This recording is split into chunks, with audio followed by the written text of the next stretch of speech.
Welcome, everybody. Zach, what's up, buddy? I Oh, totally screwed up whoa. again right off the bat. That was we're if by not conscious. We're whiskey conscious. If by Everybody grab your retarded, whiskeys. if by retarded you mean.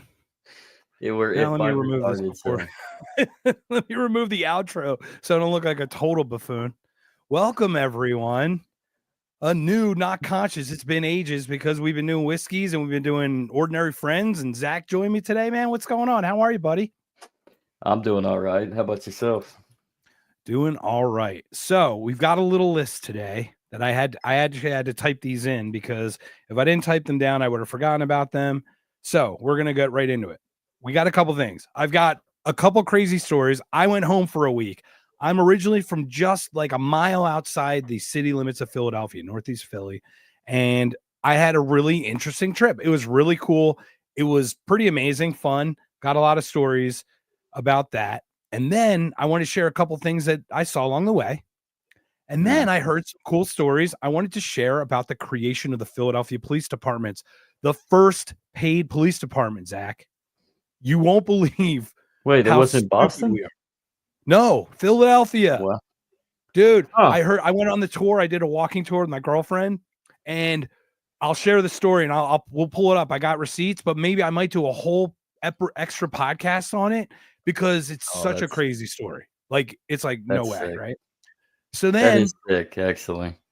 yeah. So after that, I do have another thing. Ian Carroll has been taken over for Candace Owens, and I have had a super duper crazy. Okay, I know Thane doesn't like the tinfoil hat stuff because it minimizes us, but we say this in jest. We do it so that like we are open to other ideas. That's part of the thing. Is like we're not locked into this thing, so we will take it lighter. But the whole Afghanistan, Iraq, opioid, he exposed it today in a way that no one's ever shared it. And I've been saying this for like years. I feel like during COVID, I put the pieces together. So I think everybody did. We just haven't like vocalized it. So I want to work that through with you. And then lastly, we've got an Elon Musk conspiracy theory. I've got this Elon, Peter Thiel, Alice. Dude, it's out there and it's kind of in PayPal line with Mafia. what I shared with you, right? Like, buckle up, boys and girls, because this is gonna be a fun one. We're gonna go on a ride. We're on a ride. So, Zach, anytime So you have anything, please jump in, let us know. To all the people I'm who gonna joined in, we're approaching 10 people already. Thank you so much for jumping on today. We're really so happy to have you on. it's So, happening. Zach, give us your stuff. You are a special guest. Tell us a little bit about yourself, my friend. Well, first up, I'm gonna drop you. If Philadelphia was the first professional paid police department, Cincinnati was the first. Cincinnati, Ohio, no joke. And we even support this with the at the firehouse. Well, there's a firehouse museum in downtown at the one of the first firehouses. Um, they turned it into a museum, but Cincinnati is the first. It was the first city to have a paid professional fire department, mainly Very in order cool. mainly to get away with there was effectively a big old gigantic volunteer civil war. Everybody just it was so decentralized. They would get in literal fist fights. So one of the things they did was they organized and structured it and made it paid. That's crazy. So I can't yeah, believe that, right? layman simple terms to simplify it, but it's fascinating. So if you're ever in Cincinnati, anybody, and this is to you too, Mark, I would implore to go to the Firehouse Museum and just walk around and just get the lay of the land and learn a little bit. And what's really cool, because I've lived here all my life. I never went there. I went there with a buddy of mine. He came up from Knoxville, and I walked in there, and lo and behold, I'm like, wait a second, is that an early fire? That's an early fire engine from like the 1920s from Aurora, Indiana. Just not far down the road, down the river, my neck of the woods. I'm like, this is Right. wild. That's So, crazy, right? hmm Yeah. Well, like once again, Philadelphia with Franklin there. It's funny because like we talk about how people there's only like 2 or 3 ways to get to people, right? Like for guys, it's women, fame, money. It's pretty much it. Mm-hmm. Ben Franklin didn't give a crap about money, but he loved being loved. You know He what I did. mean? Like, so everything, all those patents and stuff he gave away, that was his payment. That was his ego was his like his payment plan, right? That was his currency in a way. And he got to be in France. I mean, he got to live like volunteer fire department, volunteer taking cadavers to dissect them, like the University of Yep. Pennsylvania medical, everything that dude just discovered. Now, the Pennsylvania thing was a voluntary force at first. And like I said, we'll talk about that a little later, but let me share the crazy day one of this freaking crazy story. It's unbelievable. So I have been podcasting for 5 years. Over 5 years with my buddy out here in Phoenix since like probably when COVID kind of started, just kind of coincided in a weird way. Just started doing it during that time. But I'm from this place in Philadelphia that's just outside Philadelphia. It's northeast Philly. It's an area right. I shared the picture of McDonald's where Trump was handing out McDonald's. It's literally 2 miles from there, like maybe 3 miles from there. So, and I shared that picture with you guys in the video of me doing the Trump. But that was great. On the flight. Now I'm a nobody podcaster. No one knows me, nothing. No one knows me. I wear a shirt. It says Not Conscious Podcast, and I put a QR code in the back that says media. I got it last year for Freedom Fest. So if people walk by, they could QR code my back and it would come up with my website.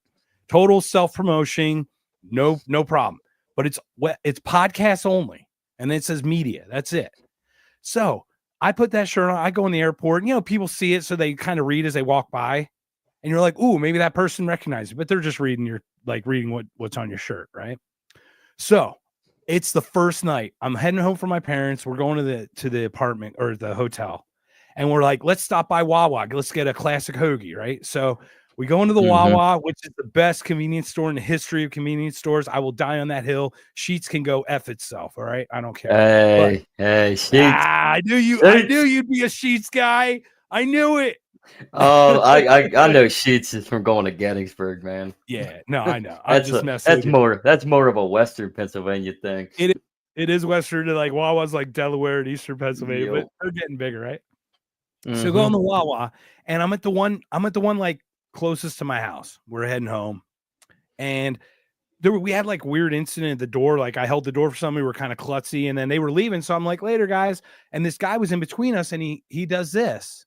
And I thought he thought I was looking at him. Like I really didn't know. I thought I was looking at him. So he was just looking at me. So I'm like, whatever. I don't pay any attention. I go to pay. I turn around and he kind of does this again. And I'm like, I just do that. And I'm nothing, right? He comes up to me, dude. He walks up. He goes, "Are you Mark of Not Conscious Podcast?" Dude. Yes. I start looking around like, whoa, where are the cameras? Like, what's going on? Do I know this little kid? Is he a little brother? Was he like 3 years old when I left? Like, no one has ever recognized me ever in public. Not a single person ever. Not in Phoenix, not anywhere. Okay. Now I'm 2 minutes from my house. The dude is in a rival high school. He's 21, 22 years old, and he recognized me. Like, dude, I still don't know how I feel. Have you ever been recognized yet? Like like by anyone? No. Nope. I'm kind of glad and kind of sad. No, that's awesome though. No, I don't know how to feel about it, man. I honestly still feel oddly strange. Like, is this real? Like, first of all, I was like, is that actually real? Is someone actually listen? Because once again, you and I, we really just want the messages to be shared, right? Let's be honest. Like, if 10 more people hear us, it's more that they hear what Lysander Spooner said, or they heard what Hoppe said, or they heard what, you know what I mean? Or what these guys, what the geniuses say. But the guy literally is like, yeah. So I'm like, you know me?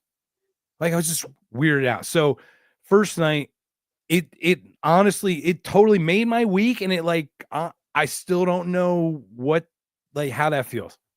So Mm-hmm. just a weird story Uh, about how that happened. that would be very weird, but at the same time, that's actually kind of cool because if he's like 21, 22, you're resonating. Especially with the young, yeah, like somebody that's young is listening, and then hopefully you're actually like kind of teaching him with what you're talking about and spreading some knowledge, and he can go forth and teach it to somebody else, maybe share it with somebody else, or at least if he's not sharing, at least talking about it with other people, Yeah, and or that's the thing. not, I or looked he's him up. just, hmm Yeah, I totally looked him up, and he it's funny 'cause what he did was I said, "Hey, could you do me the hugest favor? Could you just jump on the website real quick and just put in your email address," right? I hmm literally got home from the hotel 10 minutes, and he already had an email with his buddy Jerry. So Luke will always be my first, man. He will always be my first. And dude, that it's at a Wawa at home is way bigger than if it was around the corner from my house here. Like, it doesn't even hmm make sense because, Zach, I don't live at home, man. I left in 2003. I have zero presence. But the cool thing, to your point, he's like a finance major in like it one, I think it's Drexel or something. So, like, once again, to your point, this is the message of the economics is resonating. MMT is hmm dead, right? It's like hmm DEI. We're like starting to get, hey, we got to get, fiscally responsible, or like start understanding how it works. yeah. So that's my crazy first story, man. Luke, dude, it's crazy. I don't even know. It's crazy. It's weird. So Luke, if thank you're you. out there, keep on watching, keep on listening, bud, Please do, and man. good And luck. hey, Yeah. when you come on, jump on a chat. We'll get you on a show when you graduate or something. Or if you want to, if you're doing an endeavor, if you're some like entrepreneurial guy, if you're doing something, come on our show. We'll have you on a league or something. So we'll happily have you on. So welcome to our hmm family, Luke and Jerry, his buddy. Totally cool guys. It was just neat. And we were trying to catch each other, like some of the bars, like, let's get a drink, but time just didn't work. It was like that, but no worries. It was cool. It was just really neat. So it was a really great experience. So that's my hmm first story. You ever have any experience like that, or anybody recognize you or think you were somebody or something where you're like, I mean, whoa, the only thing I can have that's close to that is somebody that I have not seen in probably 25 years, or not 25 years. I'd be like 10. In 15 years, I just ran into him. Like they looked at me hard, and yeah, I'm like, I look back. I'm like, he's like, you're Zach, aren't you? I'm like, I'm sorry, I don't remember you. But I mean, it ended up being a really good connection, and I actually was able to share my pod with him, and hopefully he's checked us out and liked it, liked where very we're cool. coming from. But he told me like he got clean from 15 years ago. I mean, he's working with people that are like, he got into the social work side of things, actually helping people try to get clean and better onto the right foot. So I mean, it was a positive experience. So mhm. Awesome. That is really cool, man. Mhm. So Just let me ask you this. What's the gentleman's first name so we can congratulate him for going through what he went through to get better? I forgot his name already, All right. Well, and it's the guy that Zach met. that's terrible. That's terrible. But it, like I said, I'm just not. If I'm not truly close I to put you on the you, spot, man. That's on me. I it's shouldn't have very been diff. done such Yeah, hard-hitting reporting. yeah. So if I'm not very close and it's been a while, then like, yeah, I'm probably gonna forget your name. But I can see his face like plain as day right now, and kind of remember. I'm like, oh yeah, he was pretty bad off. So I mean, it was kind of good to see him, and he looked good. I mean, he was with his wife, so I mean, he obviously turned his life around. That's all I care about, is like the fact that he turned his life around after, because he was pretty bad on dope. I mean, when we literally, it was a guy that I think we worked together at Burger King when we were like in our early 20s, late teens, early Right. 20s. So, Hey, you know what? That is great that they got clean. So congratulations to mhm, that. Yeah, it's did you ever see the one with the Uber driver and they're like older? They're like 50, 60 years old. mhm. And the Uber driver's like, what? And he turns around, he goes, what's your name or something? He, Tim, and then he does one of those things. We're like, huh? And they're like, oh my God, it's Jerry. And then they Oh totally yeah. hug. It's pretty cool, man. It's pretty cool. I watched What are you doing and doing Uber? I'm what? retired. I'm retired, buddy. Right, there it is. And then you Oh know what? man. It's a feel good one. It's a feel good one. And there's Mhm. this other feel good one I shared on Facebook that I cried. And by the way, if you look at my eyes right now, they're like super pink. I've been crying all day. I'll explain that later, but it's not like anything real. It's just like purging for some Mhm. reason. Something's going on. Something out there is energetically like squeezing me, and it's just like coming out. It's really hard to explain. Mhm. But You mean I men saw the one cry? with the woman where she got her 3 kids and they're in the backyard and they're just looking. It's just some random house, and she's like, "You think you can keep this grass short, bub?" And he's like, "Yeah." And she starts handing him the keys, and it turns out it was a homeless mother for like 4 years with 3 kids, and they got a house. And the kids got so like the excitement and the love there. Oh, it was beautiful. So, a lot of good feel good stuff, right? Mhm. So, anyway.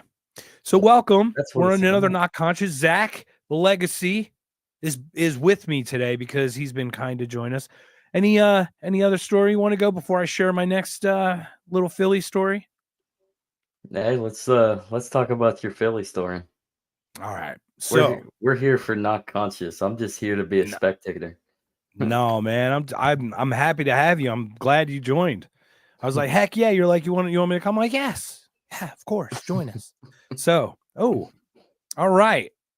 We got our first one here. Zach, you mind reading Justin? You remember Justin Holmes is here?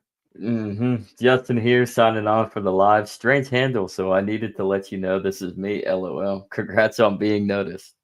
Thanks, man. Right there. Dude, it was the Right there. craziest story. It's still crazy. And thank you, Justin, for doing it. Last time you asked a question that you bamboozled us and we almost attacked you as a stranger, but we really didn't because we're not that mean. But thank you. Thank you for joining, Justin. And really glad to do it. I know it's about 9 o'clock your time. So thank you. We got 20 people on. All right. So girlfriend and I go to Phillies game. I don't go to Phillies games a lot, but you know what? It's kind of cool. It turned out to be a beautiful day. Outdoor stadium. We get to walk around, ride an Uber, take a SEPTA, take the subway for a little bit. Fun stuff. We plop down, and all of a sudden, this stench comes across my nose, and I'm like, "Oh!" And I'm like, like that sour stench, like someone's been working out and hasn't taken a shower for like 3 weeks. I'm like, "There's a European afoot." I'm like, I smell a European. You know what I mean? Like, you ever smell a Hmm. European? And Like they don't I love all shower for a peoples. week. Yes, I love Europeans, but worse than not showering, which conserve all the water you want, guys. I love that. Wear some freaking deodorant. We'll just cover it up.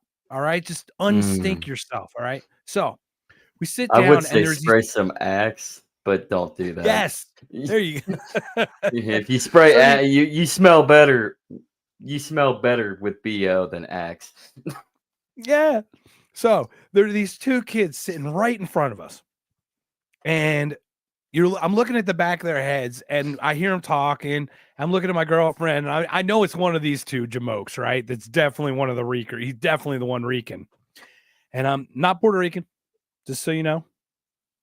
Smell reeking, like reeking, Reaking, I think. I hope that's the correct way to spell it.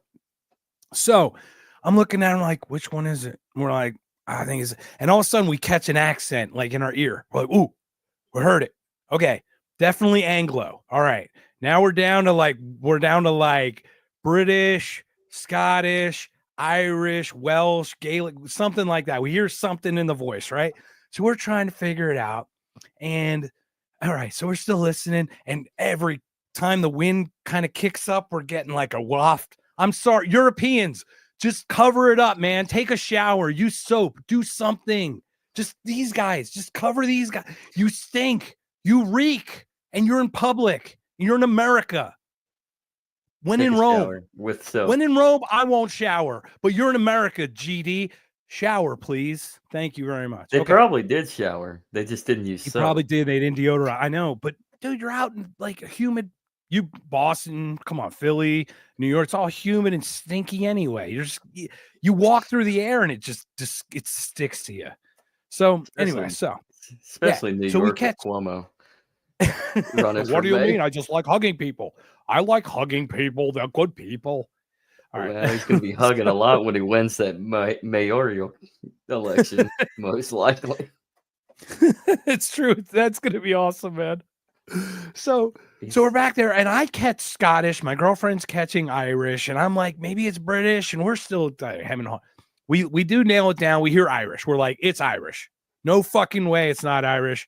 That's the first time I dropped the F-bomb. Sorry, everybody. First time I'm more.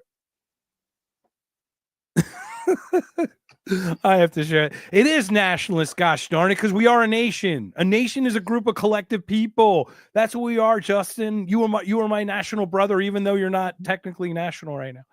But I'm not going to dox you, my friend. But you're here. You're right next door to me. Anyway, so I finally figure out he's Irish. I've got a really good Irish. That was a dox. I've got a good fake Irish accent. All right. So I'm ready to have a conversation with this guy. So when there's 2 strikes and 2 outs in an inning of the home team, he's going, oh, on the last pitch, right? To like strike him out. Now, this is an Irish bloke, all right, in America doing baseball things. Dude, come on, man. Are you what? No. I mean, you're welcome to. Look, you're welcome to. That's not. I'm also welcome to criticize it, right? Like you're welcome to do it. I'm welcome to talk crap about it. That's how. I thought they played cricket over there. They do. They don't even. So this whole thing, I don't even know if that would work. Whatever. Probably so he's doing with his buddy. So then it comes out to like, the Phillies are losing to the Brewers, of course, because Brewers. I mean, so it's Brewers, like the inning, 2 outs, 2 strikes. The guy turns around. He starts tapping everybody on the shoulder. Come on, you got to go like this. He's like, top of the morning to you. You got to do like this. Oh, we're gonna strike him out, get him out to 3rd strikes. And he's like, he's not Leprechaun. Yeah, he's not Leprechaun Irish. It's only the Irish I know, guys. Sorry, I can't do a deeper Leprechaun. I apologize. I can only do a high pitch one. Okay, so the guy comes to me and he goes, you got to do this. You got to do this, and I'm like, I'm not American. I don't understand this game. Dude fucking goes from like DEFCON 5 to like DEFCON 1. He's like, I'm not from America either, and I know what I'm doing. And I go, top of the morning to you. What are you talking about? You're not from America, you little lassie. And he goes, don't start with that shite with me.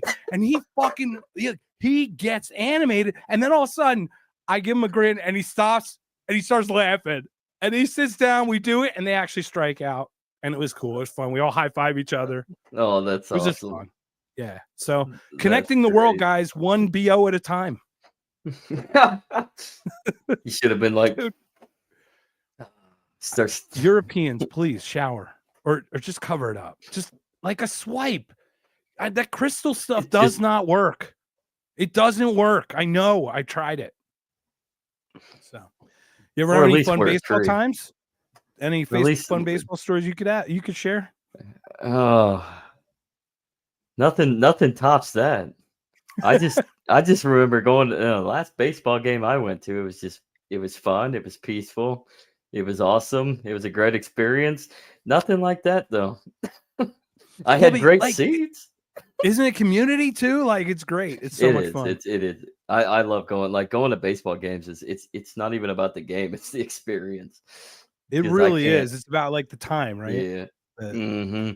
Because I can't watch a baseball game anymore. I'm just not into it anymore. It's like a study at the game. I feel like it's like a study of awareness and patience. Like what can you notice that's happening in the game? Like, not just there in the stands.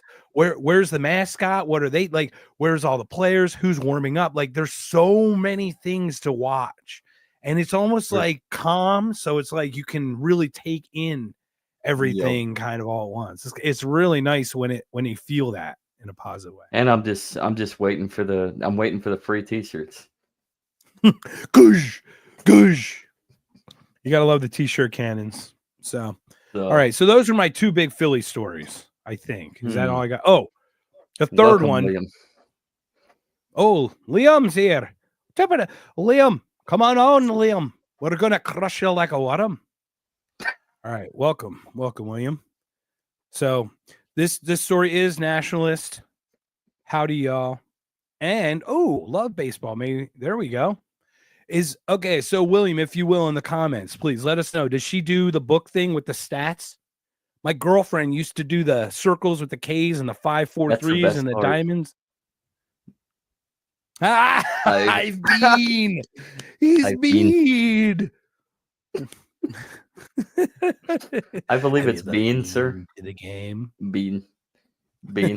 So that's alrighty. It. I'm voting myself for the Emperor of Dens of all social media now. Is that what you're gonna do now? Yep. Excellent. All right. That's it. Well, I'm gonna try to pull something up here if I can. I don't know if it's gonna work. All right. Let me see. Give me a second. While we're waiting, everybody. Yeah. Thank you for waiting. I'll sing a song. Sing a song. I'm trying to pull up some pictures here, but basically, after the game, we went around. We decided to walk our way all the way back, except for a couple subway stops. But the crazy thing is, we looked. My girlfriend. We didn't have the tracker on us, but my girlfriend looked at the mileage that we walked, and we walked 12 miles the first day. 12 or 13 miles. And boy, did I feel every minute, like every inch of that mile of those miles. Oh, I bet. With the it's remember, guys, it's Philadelphia, cobblestones and all this crazy stuff. So on the walk home, and then homeless people you got to walk over to. I mean, you have little idea all the crazy stuff you have to do. It's like dodging. It's like Snake Plissken right before they shut down L.A. and in New York. So on the way home, there's this record store called the Wooden Shoe, and I think I shared this with you guys when I did it, right? And that's what I was trying to pull up the pictures of if I could. But 100% voluntary staffed anarchist bookstore, ladies and gentlemen, on South Street. Now, I can't imagine what it costs to get a storefront space on South Street in Philadelphia, because it's one of those, it's like the Austin 6th Street, like those like famous walks where, you know what I mean? When they overcharge you anyway, just to be there. This place is open. It's staffed. There was a guy named Trevor who just started, and he was kind, but he's like, I've only started a couple weeks, but I don't think he's like knows or understands like his whole thing yet. So he wasn't like really like, you know what I mean? Like, when you break the first time, you were just like puking up. Well, did you hear this about Lysander Spooner? And did you hear this about Hop? And did you hear this about Mises? And did you hear this about, and you're just like, bleh. And he just seemed a little more like quiet, but really nice guy, Trevor. I'm going to reach out to that. I'm hoping we can all have them on a show. The Wooden Shoe, maybe the owners or the people, the purveyors. And then what's cool is, what was it? Sean mentioned a record store in Detroit or something. Do you guys have any voluntarists or anything like that? Nothing I can think of voluntarists, but I know a couple of record stores that are just dope in Cincinnati. Everybody's in Norwood and Shake It's in the North Side neighborhood in Cincinnati. Cool. I've been going to those for years. They're just awesome.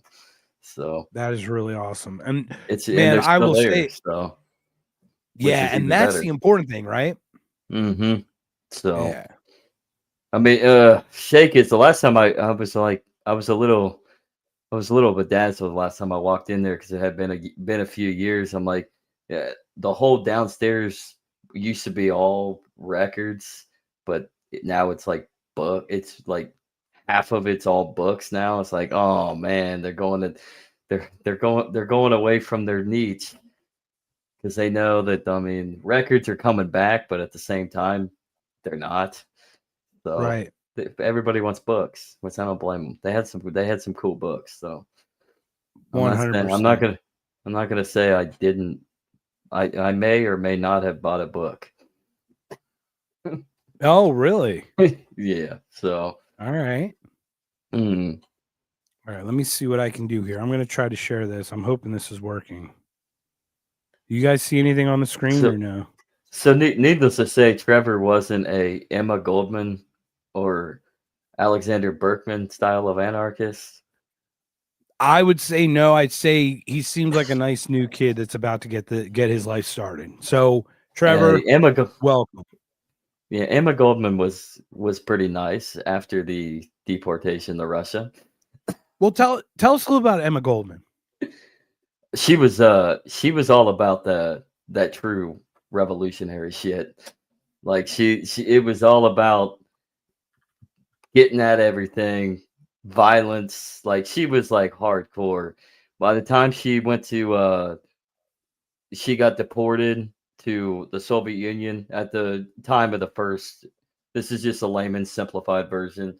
Um, by the time of the first Red Scare after the Russian Revolution, and she saw what the Bolshevik Revolution was and became, she started realizing like this isn't what we're supposed to be all about. Like this is status. Like this is literally totalitarianism. And she actually met with she was able to get a seat to meet with Vladimir Lenin and called him out on his bullshit.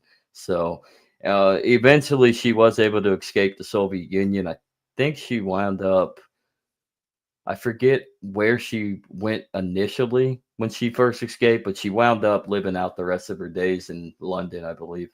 So, and then she just basically became more of a, I would say, better terms, a voluntarist. She started preaching more of that voluntarist style of, yeah. So it wasn't all about the violent cause for social revolution, all because of what she saw in the Soviet Union, really. But yeah, her and her boy toy, Alexander Berkman, they were pretty hardcore at first, and then they kind of like subsided and came down a notch a little bit. So fascinating. So Sean started with the most open-ended question. Come on, man. Come on, Sean. We actually have a little bit of a structure to the show, and you're like, hey, let me ask, like, who is I think we'll do a podcast on it. I think we'll do a podcast. Of course, Sean has to come on and bring it. Is that he substituted for you in the chat today. Yes. So welcome everybody. We got 25 people on. I got noticed for the first time in my life. Holy crap, I can't believe it. I shared this story earlier. I had a great time at a baseball game with a stinky Irish bloke, and Europeans stopped stinky. And we got to walk by a cool anarchist bookstore. Those are my stories with my Philly trip for the most part. That's it. But all right. Anything before I continue about the walking tour, because that's the story where I get into, I'm going to paint very lightly over, but I want to do a deep dive because it's super fascinating the second I heard on this walking tour. Before I continue with the Philadelphia Police Department, Zach, do you have anything else you want to share before we continue? Was this a haunted walking tour? It was not, but we talked about some haunting things and haunted things in the stories, and they're really interesting. Really interesting. Yeah. We even have a connection to the vampire himself, the one. He lived in Philly for a bit. He had notes and took notes. They think the origin started the Dracul. Like literally Bram Stoker was in Philly for a bit. But so this is the story. So we're doing this walking tour. Nothing crazy. So Philadelphia was actually very small in the beginning. It was river to river, Delaware to Schuylkill, and it was like only like a few block, X amount of blocks north south. And it was set out in a grid system, north, south, east, west. All of a sudden, people started pouring in on the outsides. And all the dirty Irish, gosh darn Catholics started pouring into Northeast Philadelphia. All those dirty bastards. Those filthy meats.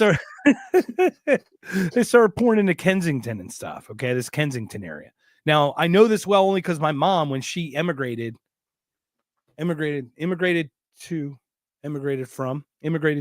America with her family in 1955 or something.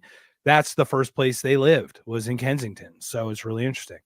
So what happened was, they had to deal with all of my people.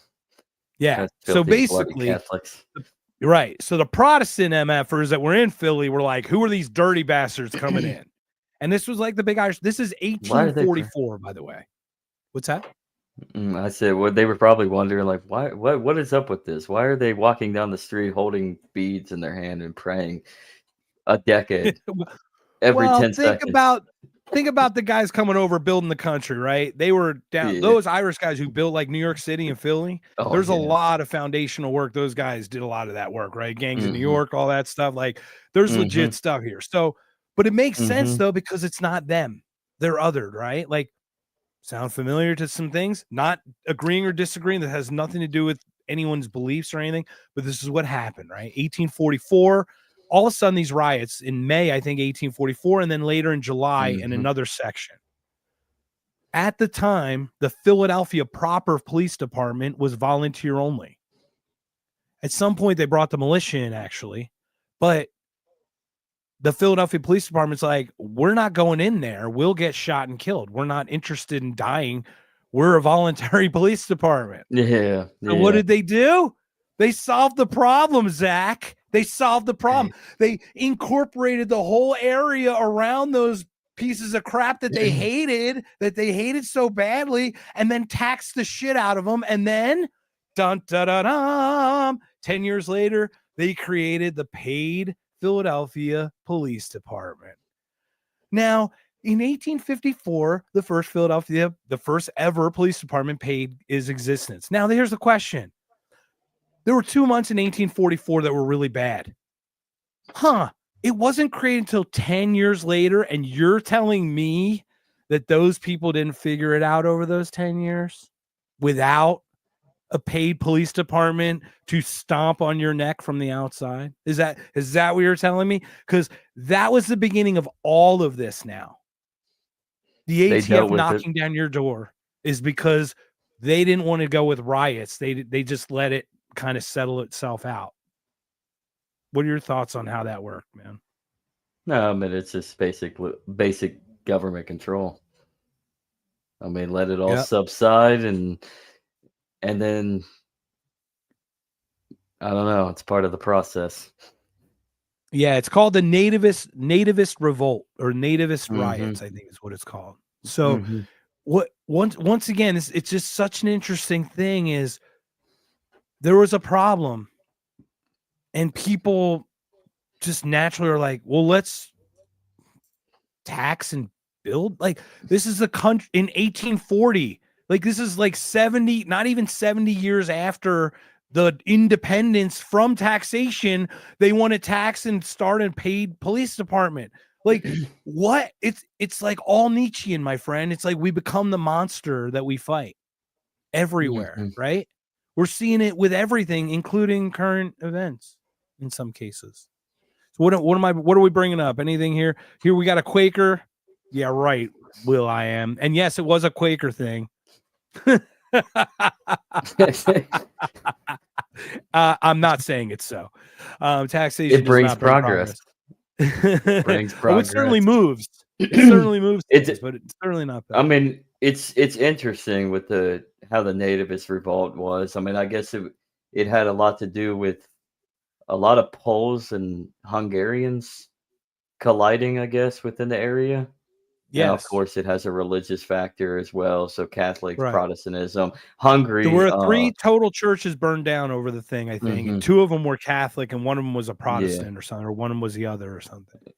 And I think, I believe Hungary is, and still to this day, I think Hungary is a very astute Catholic nation. I'm not sure if Poland is more Germans Catholic. are Lutheran Yeah. because of Luther, Germans are a but lot Lutheran.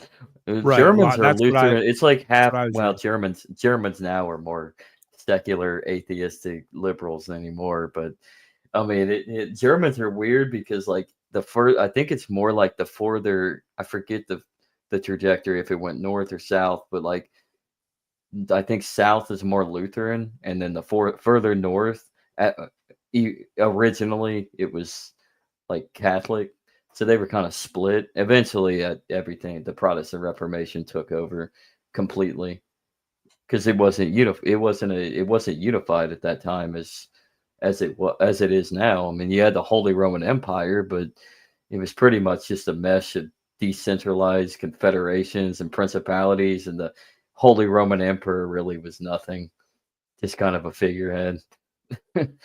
Yeah. So, So, mm, Justin, once again, the best questions Justin has because these are the philosophical questions we have, right? Do you mind reading that, Zach? yeah, do states or communities not have the right to figure out a way to protect their citizens? The people who didn't want to pay taxes were free to move, right? To be fair, I mean, you're definitely able to move out. That's probably and if I were to look at on a psychological idea, that's if I were to look at it for why they would incorporate a specific area for peoples that they don't really want, that have moved and settled, the immigrants, the big old bad immigrant, you tax them. Have a series of legislations for tax appropriations. The idea is to force them out. Now the problem is they don't have Or the to when it milk comes them to dry, or right? to I mean, milk them dry. there's portions of it, right? Or Hmm. look, let's give the state the healthiest thing to by incorporating them Hmm. all under one tax thing. It brings all the community together because they all have the same problem they can bitch over or something. You know what I mean? Anyway, Oh, go ahead. that was, yeah, they pretty much hit it right there. So, It's like they made a William, common enemy. We're like, we'll take your money and we'll just be the like the people you can yell at. And so I mean, it works. yeah, and It this is the works. thing. You're correct. The state absolutely has the right. The city has every locally. What is it? It's oh my gosh, I keep messing up the word where it's like the government at the smallest local level out, right? As necessary. Like, yeah, S- like so, menarche. starts with an S and it's like solid, it's like Oh, subsidiarity. That's it. subsidiarity. Yeah. Yeah, that's it. So, subsidiarity does not mean you need to have a large government. It means tackle everything as local as possible. And Justin, Hmm. great point. The thing is, Hmm. by the time of the creation of the funding was 10 years later, that specific It was event, done. those people had integrated, correct? They'd for the most part basically worked itself out, or everything would have burned down, right? Those are Hmm. the only things that would have happened. So, in from a libertarian, small L, just general freedom side, I'd be like, hey guys, when your neighbors are both armed and you're both like have the potential and you create a ruckus here, you end up working it out over time. And 10 years, look, Wait, they worked it out. They're now neighbors. They're integrated. We don't need a paid police department because people eventually work it out. are I you know it sounds are weird, you but it's like saying that an armed society is a polite society? I, I don't know what I'm saying, man. But once again, Justin's point, it totally makes sense. Yes, the solution, but it's like the solution I don't think is the same. I don't think we have an idea of the same solutions. Like I'm not interested in Hmm. getting pulled to a central point for an overall umbrella. I'd rather have a local block police department funded by the local neighborhood, right? Like Jimmy can get paid. He can walk his streets. He knows he's the best trained. He goes and surveys his block while Tony's over across the street. He's the best at his block. They're not going to get in it because they're both professionals and they know that's not what this is about, right? Like it, you know what I mean? Like there's a lot of ways we can culturally, I think, mentally get out of these types of things. And check this out. I'm plugging at this point. If you want to check out the World Blockchain Roundtable, that's every Thursday on YouTube and X, all over the place. Dragon Chain. Type it in the comments.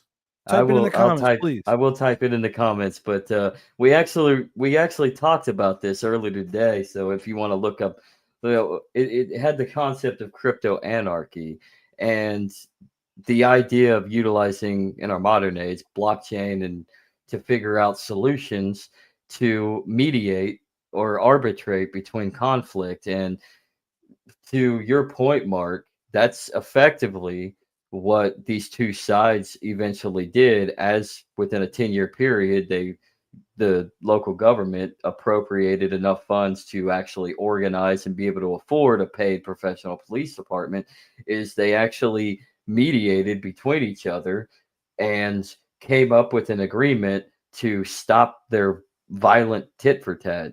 And that's where we need to, like in society today, or any society, past, present, and future, you got to find that middle ground in some capacity. And a cat just opened my door. I saw that. You have a ghost, man. I am freaking out. Nah, because I was talking ghost stories. Just a big fat cat, literally. It was dude. Nah, I knew it was from, but I'm like, oh, someone's peeking in. And now I think he just locked himself in. Welcome, Thane. I like boiled eggs. All right, so we're gonna put a real quick pin in it because will.i.am has some great questions. Justin's question, boom. We're gonna put that up for a second. We got a retort. Please, if you could. Oh, Zach, are you typing up? I'll let you type that stuff in. Let me read this off while you type that in. Philly had a Quaker prison. They were trying. Okay, that wasn't the one. It was about what if policing. Here we go. We're optional. Like here we go. All right, Zach, would you like to read that piece? The state doesn't have the right to tax. The people have the option to pay or not pay. Change my mind. He's exactly right. You have the right. That's your only natural right, really, is the right to just move on and divorce. So if the state wants to force you to pay, then you have the right to load up and do some things that I can't say for YouTube purposes. Thank you, sir. So that's a good counter to Justin. Now, Justin, I understand, is like, hey, in a polite society, I'm going to use the term, and I hate to paint it because I don't want to paint anyone anything. I promise I don't. But sounds to me like taxes are the price we pay to live in a just society. I just beg to necessarily differ with that. I just if think voluntary. I think we're past that point where we could do it. I know we're not, but maybe I think we are. And maybe I think some of us. The roads. But the roads. Okay, by the way, in Philadelphia, Pennsylvania has a worse road. You drive into potholes. They are not, they are the street. The pothole is the street. There are man covers that are next to the hole. They don't put them back, people. They don't care. They don't care. The government does not care.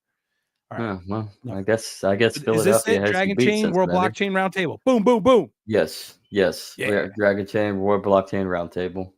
All right. Check them out. And that's will.i.am, and that's Zach, and that's Emperor, Andrew, and everybody else, right? Joe Rotes, Greg from Rivet, awesome. Litecoin Lisa. Litecoin Lisa. Shout out. Shout out. Okay. So, all right. Now, Philly's done, I think. Rearview mirror. Here it is.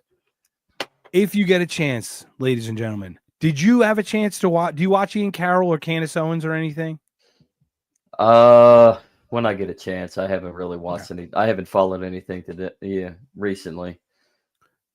So if anyone knows, now this is such a long shot, but okay, before I do continue, because we did talk about the Catholic thing, with the police fire thing before Freedom Fest, June 11th through the 15th, Palm Springs, California. Okay. I'm just going to count my chicken. I've already counted it because it's on the schedule, but I'm going to sit down for 45 minutes with Spike Cohen. And I'm just going to ask him about his literal come to Jesus moment. Now, Zach, you shared yours with me when we talked, and you know where I've shared my stuff. We clearly don't perceive the same about it, but it doesn't matter. I am so excited to get Spike's perspective, because last year Spike was not a Christian, or at least a professed Christian in any amount, and I met him at Freedom Fest last year, and like he is now like full-blown Christian head, and that's not criticism, that's just observational. It's the Holy Spirit, man. I mean, you feel it. You're gonna feel it, and you don't necessarily, like, I'm gonna say it like real talk, you don't have to be a Christian to effectively be a Christian. You really don't, because it's Christ consciousness. It is. It's Christ consciousness. Like, God is going to call you in any way, shape, or form. And if you want to reflect that as God, then reflect it as God. If not, then, I mean, if you want to reflect it as God, let me restart that. If you want to reflect that as God, reflect that as God. If you don't, then you can think of another. It can be nature. It can be, I mean, because God is nature. It can be the universe. It can be your subconscious, the inner workings. I mean, there's something. I think we can all agree that there is something that created this whole universe. I'm going to share a little bit of that later, right? My thoughts on that.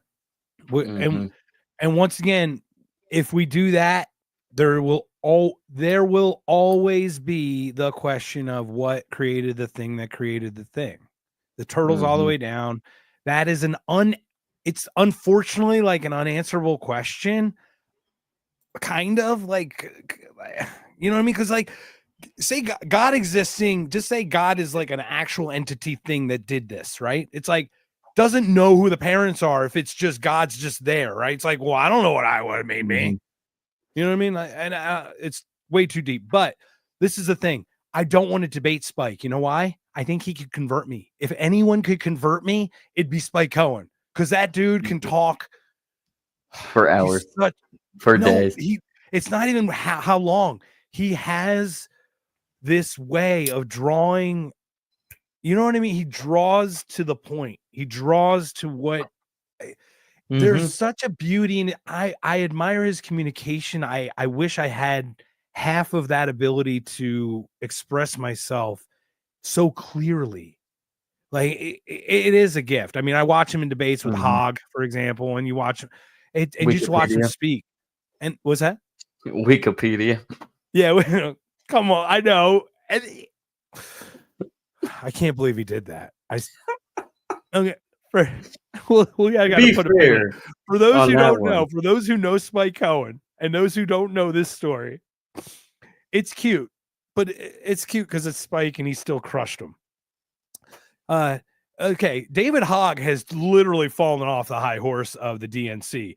He goes on whatever. Oh yeah, current events. Let's do it right now. David Hogg goes on Bill Maher and says we need to get laid and have fun more. He gets kicked off the DNC, or is going to get kicked off because he doesn't meet their diversity requirements because he's a cis white male. Okay, sure. Okay, so then he gets caught on tape. Did you see the O'Keefe tape? He just shat all over like the Democratic and Nancy Pelosi, how she trades stocks and shit. How she like illegally trades stocks. She must be. There's no way that anyone could get away with it like that. It's awesome. It's amazing. It's like Peterson on the right, like just like a crash. I mean, watching David Hogg just unravel is just beautiful. So anyway, he and Spike Cohen get on a debate about 2A, about gun rights. And Spike Cohen he literally does. It is a corporate fail, my friend. It is the death blow to any debate in today's world. He cites Wikipedia. He cites a Wikipedia article and he goes, I've got it here. Now the data was correct, but it was still Wikipedia. And it really kind of hurt him in that weird way, but it was fun. Yeah, to be fair, I mean, there's citations with it, so. Okay, so hold on. Let me go down the line here. We got a couple things here. This will come up in a second, but not exactly the way we're talking about. That's a work. It's a broader picture. It's a broader picture. Okay.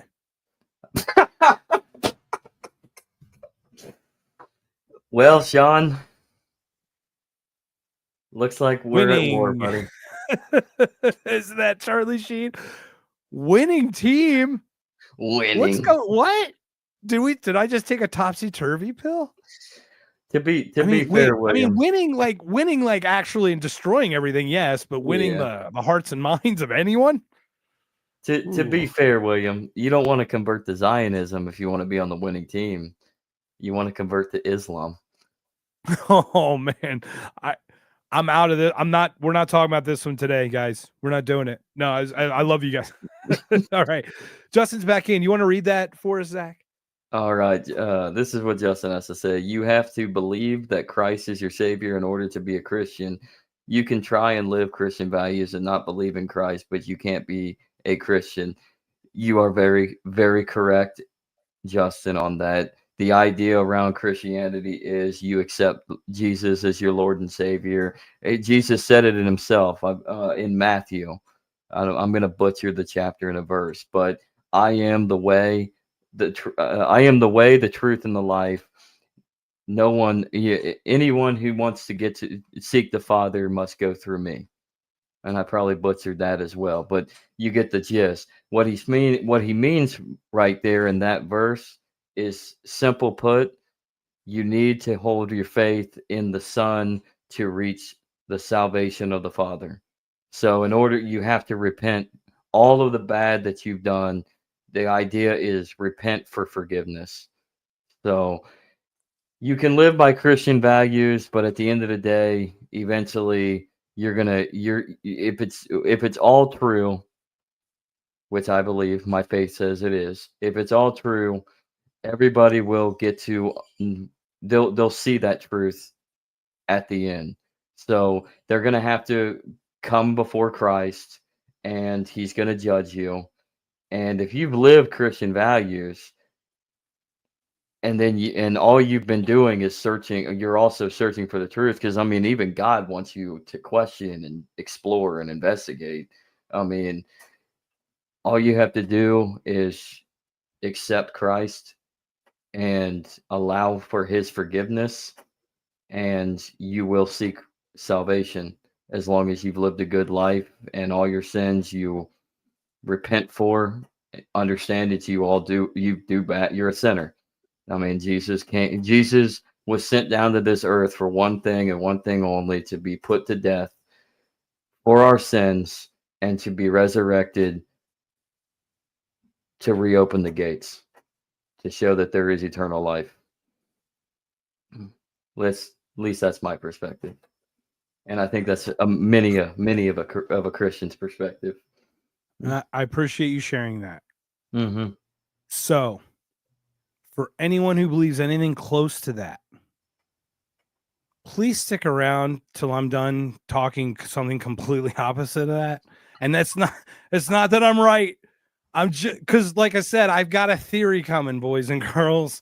It's not, you're gonna help paint in some stuff anyway, but I mean, it's all weirdly connected. I just think we translated wrong. I do think it's Christ consciousness. I don't think it's a being, a physical. I know. I don't. It's hard to explain, but it's not. I'm not here to fight because I love you. I want you to express that, and that's why I wanted to give you all that time to share that point and put that as well. So we will. Yeah, who said God? God in itself. God in Himself is a being. We'll get there. So we will promise. Zach, man, we're not going to get to Dukes. No, I'm just kidding. Thane, here we go. Yeah. Pelosi does do her shenanigans legally. All right. Legally. And then there is no law. There you go. Charlie Hebdo. Does everyone know the Charlie Hebdo story? Remember that one, Zach? I don't know if I know. The cartoonist, it was the newspaper in France. They did a cartoon of Muhammad. And the guy walked in, shot up. Yep. That was Charlie Hebdo. So I remember that. Fact check me if I'm wrong. I think that's correct. So, all right. So we were talking Candace and Ian Carroll. Now, I'll say more recently than not. I didn't start with Ian Carroll right away. Like I didn't know about Ian Carroll till maybe a year or two ago. Like I mean, maybe a couple years, but I didn't know him like right from the beginning. So I didn't know him he cut his teeth on Michael Jackson. Well, I was fortunate enough to have a 3-hour conversation with Taj Jackson, Michael Jackson's nephew. Also a director of a movie called Square One, Michael Jackson Square One. It basically debunks all the allegations. The basic thing is that Michael Jackson was a scapegoat for all the the ditties and the actual Epsteins and the actual things going on. And if you look at a very parallel to a Kanye way, he called him out. Well, yeah, called out a specific type of people. Now it is not all a person, right? It's not all the blank, right? Like we know, like just because your last name is a thing, an ethnicity, it doesn't mean it's the blanks, right? Like I'm trying my best to stay around this because I really want to talk about this. Just because your last name is a Weinstein doesn't mean that it's they. Now it gets even crazier than that. Now this is what I'm trying to get. If anyone knows how to reach Ian Carroll and Candace, because I thought Michael Jackson was guilty, I was disgusted. I watched Leaving Neverland and I couldn't perform with my girlfriend for a couple days. I was disgusted. And just the way they did it. Now, I also believe now in hindsight, those are lies. And I think that was all fabricated. Yeah, that was all propaganda. They were trying to take him down. Watch it. Amazon Prime used to have it, but they pulled it because I think they got pressure because it was counter to the narrative. But it's called Square One, Michael Jackson Square One, Danny Wu, W-U. He's the director. I did a podcast with him. I did a podcast with Taj Jackson. I did a podcast with this guy, Charles Thompson, who's a journalist who actually exposed pedophile rings in Europe, in England, and knows that this isn't one. You know what I mean? It's like, dude, it's not, he's not just a Michael Jackson fan. You know what I mean? It's not just for the music. So very similar. But this is the thing. In 1995, Harvey Weinstein had AJ Benza put in a smear story about Michael Jackson to get him out of the paper, leading to another 20 years of Harvey.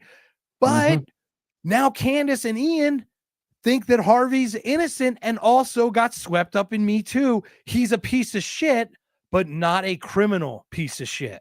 And I wanted to ask this one question. So if anyone can do it, is ask Harvey, because Candace just did actually an interview with him. Go on Candace Owens. She actually interviewed Harvey Weinstein, less than a month ago. And it's 40 minutes. The guy's like, I'm a piece of shit. And she's like, you're morally disgusting to me, but you're not a criminal. And those two can be very true, right? You can be both of those things, but you and I always talk. Well, I mean, and like just on the side of the non-aggression, it's better that 100 guilty men go free than one innocent man get captured. Like it's the same type of idea, right? They weaponize the Me Too thing. I'm not saying Harvey's innocent. I'm just saying I'm compelled by the whole story. You know what I mean? And now seeing that, I need to know that answer is why. Ask him about that, because that got him out of getting in trouble. Now he'll probably just say, my wife. I just didn't want to get in trouble with my wife, but So did you ever fall into that stuff, or do you have any thoughts about that whole thing? What, Michael Jackson or Michael Weinstein? Jackson or anything? Yeah. Michael Jackson I fell for. Yeah.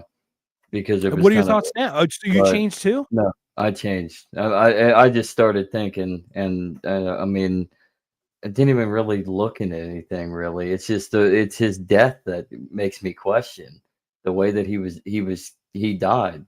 Because I mean, you start diving deeper into his death, it doesn't even make sense of an accidental suicide. So they try to take him out. Why would they want to take him out? Because they tried to do it the legal way and they failed. And I mean, he's called out a lot throughout his entire career. And you got to go back to when he was young, Michael Jackson, still with the black skin before the old skin, whatever. And he does have vitiligo, guys. That's He what it has is. That's what vitiligo. it's That is called. a real thing. You've seen My it. mom had it. My mom had the same thing. It starts flaking. You know what I mean? Because It's she could painful get too. tan. The reason, my understanding, the reason he had the umbrella is because his skin was so sensitive to UV rays. Mm-hmm. That is true. But it just didn't make any sense. It really didn't, because I mean, the reason you fall into it is because it's Michael Jackson. And he went through his plastic surgeries. He seems like he's feminine. I mean, he had the nose. I mean, long hair. I mean, his voice is very high pitched. Who cares? I mean, that's why it was so easy to flip a narrative on people, is because they played that against him, in my opinion. So if you didn't, have you ever checked out the podcasts I did on those? If you haven't, it's not, the people are super compelling. I did listen. I know everybody needs to check out the one with Taj Jackson. That was with Taj great. For sure. Definitely. 100%. But seriously, go on. It's Danny Wu, Square One, Michael Jackson, Square One. Mm-hmm. Basically, they interview the people. Like, we heard this stuff in the news, the damning evidence, like through the news. They interviewed the jurors and they're like, none of that was that. Mm-hmm. None of that happened. It was all complete.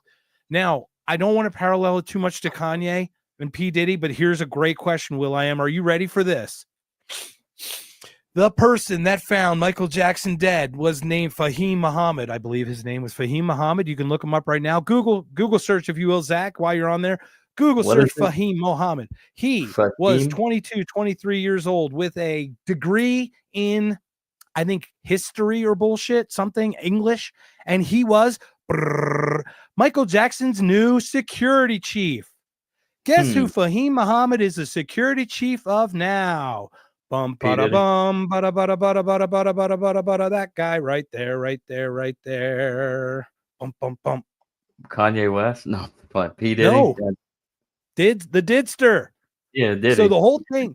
So P. Diddy, listen to the whole thing with Kanye. They think Kanye got MK Ultra, Zach. Did you hear this? Pasternak, his trainer, has 1 million people have died under his watch as his trainer. And he texted Kanye, I'll put you back in the hospital and you'll never see your kids, or playtime will be it'll be completely different. Pretty sick stuff. Anybody confirming my Fahim Muhammad stuff? I hope. Fahim Muhammad, also known as Mr. Muhammad or Mr. Fix-It, was the chief of security for Michael Jackson before Jackson's death in 2009. He was one of the first individuals to discover Jackson's body and testified in a subsequent legal proceedings against Dr. Conrad Murray. After Jackson's death, Muhammad moved on to serve as the head of security for Sean Diddy Combs, where he reportedly had the ability to handle problematic situations discreetly. I wonder what those problematic situations were. Gee, I wonder what that might be. And you don't think the drugs are included with the MK Ultra, with the blackmail, with the John, the operation, John Boy, whatever, Deep John, whatever. Come on. Another thing. In a lawsuit, all creations, I'm gonna lose it, Zach. And all creations of our government, our beautiful government, create beautiful individuals like Charles Manson and Ted Kaczynski. They break them. They break genius, and then it turns, and it's them that are doing this. We have allowed this. We need to stop this stuff. I can't I'm trying. This country has broken my heart too much right now, but I'm still blessed to be here. It's still the best opportunity to I speak the don't way know, we man. do. I think St. Kitts might be the best opportunity. Okay. You're right. Stay. All right. But come on, man. It, Maybe they might go after us like they do Roger Ver, though. yeah, but they wouldn't go after us. They going after him for a reason. So, Right. So you want to read that one, Zach? I went on my rant. I've just had it with like these things that like keep circling back to the things we started. Whatever. It's pretty damning that none of the main accusers of Harvey couldn't correctly describe the fact that he had no testicles due to losing them from gangrene. That is interesting. That is interesting. And I mean, one thing about, I mean, wouldn't you don't you need your testicles in order to get an erection? It's that's blood flow, and he does do the. I mean, you can masturbate and do the whole thing. I have a vasectomy, and I'm still functional and all that good stuff. But I thought the he thing is, actually it's lost only his physical, testicles, though. right? You just can't do certain things, right? Yeah. I know with a vasectomy, I mean, obviously you're not going to produce viable sperm, but I mean, like, it cuts off the. Yeah. So, guys, just for everyone, I'm looking it up right now. I apologize. I'm trying to pull the link. I'm going to pull up the link. Please don't leave our podcast because we're still live streaming. Please don't leave us. But I'm going to put this on both on the Rumbles, on the StreamYards here. Here is the Harvey Weinstein interview with Candace Owens. It's really worth a watch, but it's funny. Remember we talked about the Gwyneth Paltrow? Oh, why did she praise him on the Grammys thing? Because he actually explained the story. He's basically like, I made a pass at her. She said, ew, get away from me. And she told Brad. Brad told me, we straightened it out. Brad talked to me. That's literally what happened. Like that's not harassment, but that's disgusting, but it's not harassment. It's just not. And, I can imagine he would want to be with everyone considering how much of a hound dog he allegedly was. That's all. And that doesn't excuse him. Doesn't excuse him from being a piece of crap, It sounds like he was more of a perv. Yeah. And that's about it. But he never went any further. And everything else is just conjecture and hearsay. And what do you get with hearsay? I mean, if you have hearsay, you need evidence.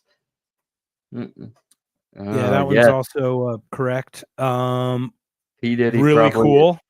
Go ahead. There's another one too. P. Diddy also probably murdered Tupac and Biggie. Tupac 100%. Tupac definitely. 100. I think also Diddy is involved with the deep state and has this blackmail shit. And they gave him full reign to do all this stuff. How could it not? They all have it. I mean, remember Sinatra had some kind of deep state ties? That guy was in every room with all those big wigs and they loved him. They weren't. Oh no, Sinatra had mafia ties. Yeah, but he also was like talking shit about them. He was giving up the goods to them. Yeah, that is true. To the FBI. He was an FBI informant. Yeah, that's what I mean. He was like an informant, right? Right, just because he was in touch with the gangster guys, right? But even he rubbed, that's what it does. I mean, right? To be fair, like by the time the mafia was going down, like they were all ratting on each other. Yeah. So a couple things about this. This is where it's really interesting that I hope I get to share now too. We get to tout. This is probably correct. And Prince was so Tom Petty took a pill from a patron outside his stadium or something. That's why he died. It had fentanyl or something in it. Both Prince and Michael Jackson were the same thing, which is the stuff that stops your heart or stops your breathing. It's some anesthesia thing. And I think Prince's was actually poison. It was not supposed to be what he took or something. Yeah. That said, really awesome stories. We're speaking of Michael Jackson and Prince. Michael Jackson and Prince's publicist, Howard Bloom. He's written a bunch of books.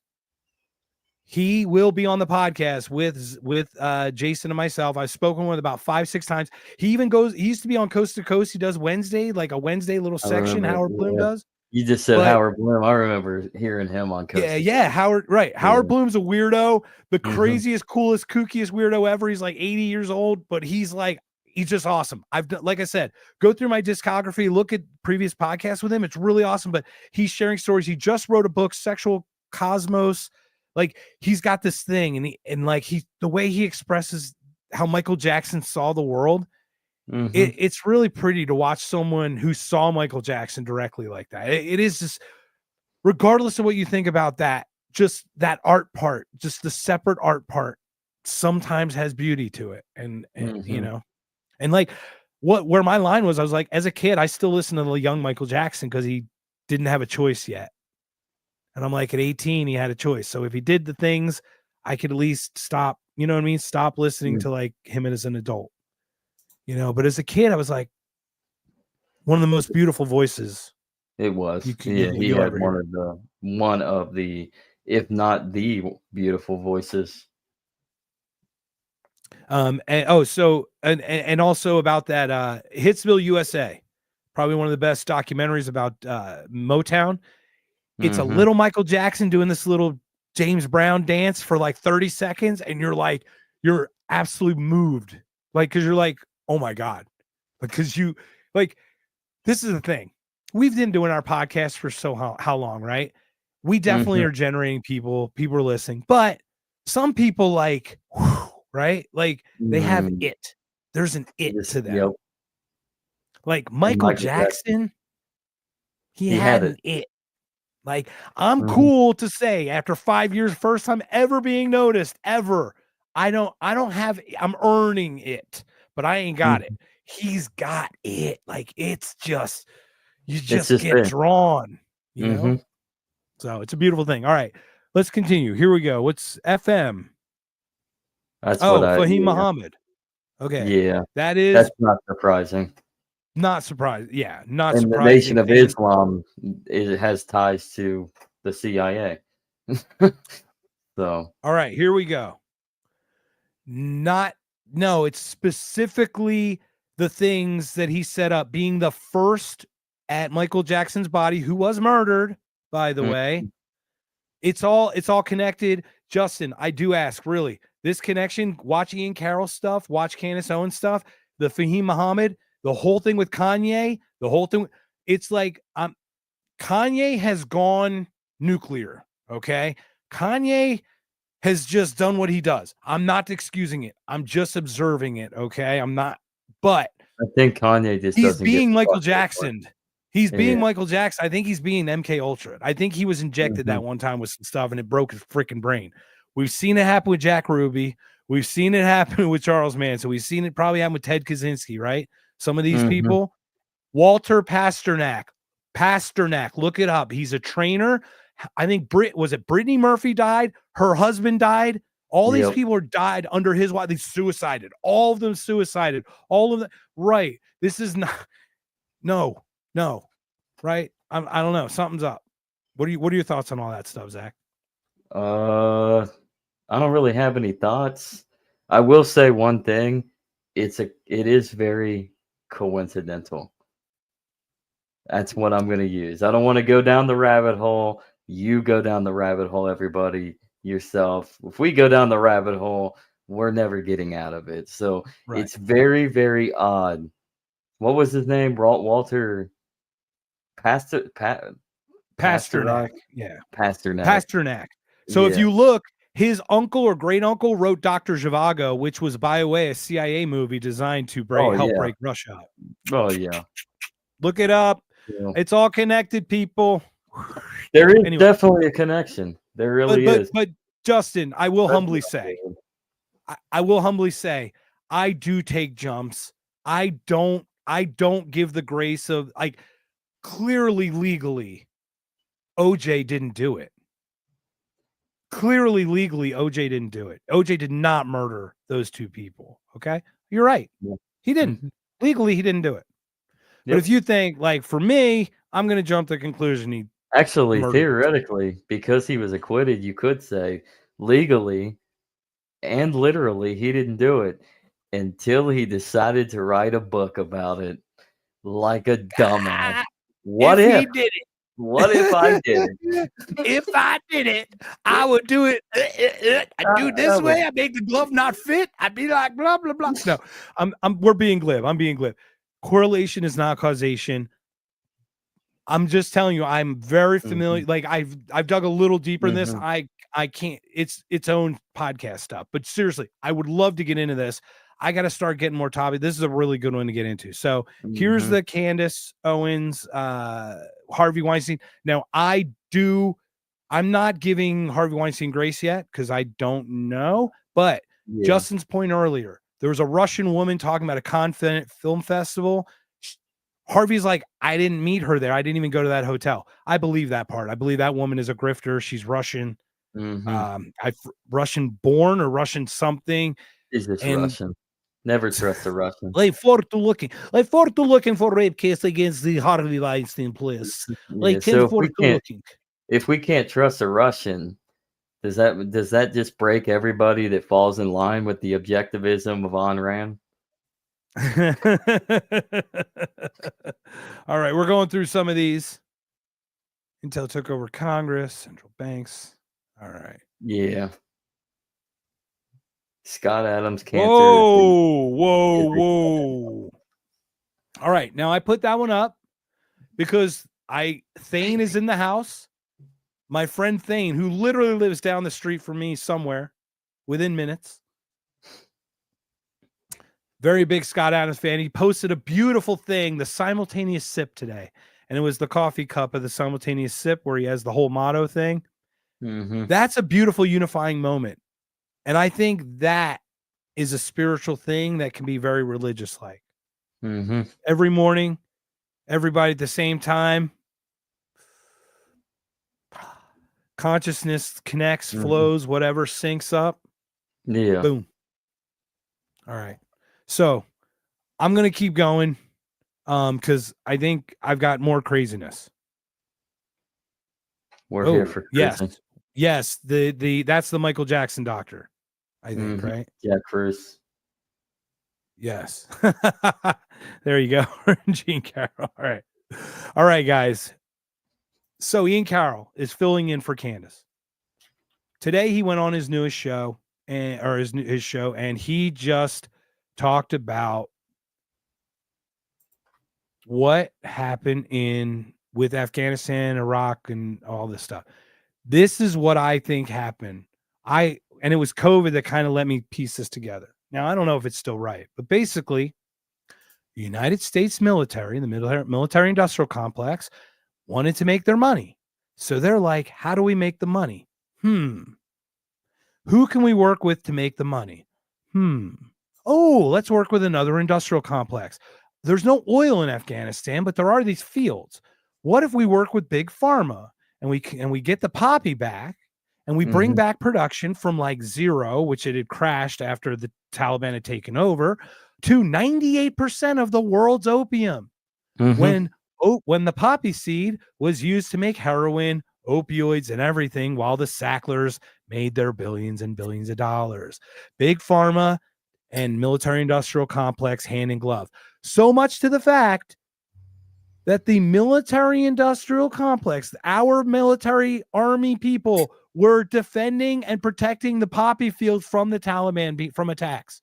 We were mhm, patrolling the fields for the opioids to get Americans hooked, killed, dying. And then the shit hit the fan. for profit. And this is what happened. The shit hit the Yeah. fan. They got caught on. Synthetic opioids started climbing. Big pharma's like, fudge. Just like in what's Mhm, Christmas Story. Oh crap. We've got all this opium. And now we have nothing to do while the CIA was selling. Obviously, the CIA was selling it in between. Trust me, Ian paints this other stuff. I'm doing a very broad stroke because, like, this is mhm, something I pieced together from 50,000 feet, right? It may not be correct 100%, but it just kind of it passes the smell test. So, military boom. All of a sudden, Biden goes, we're out of Afghanistan. Or they're talking about, right? Trump had already talked about getting out of Afghanistan. What do they Yeah. do?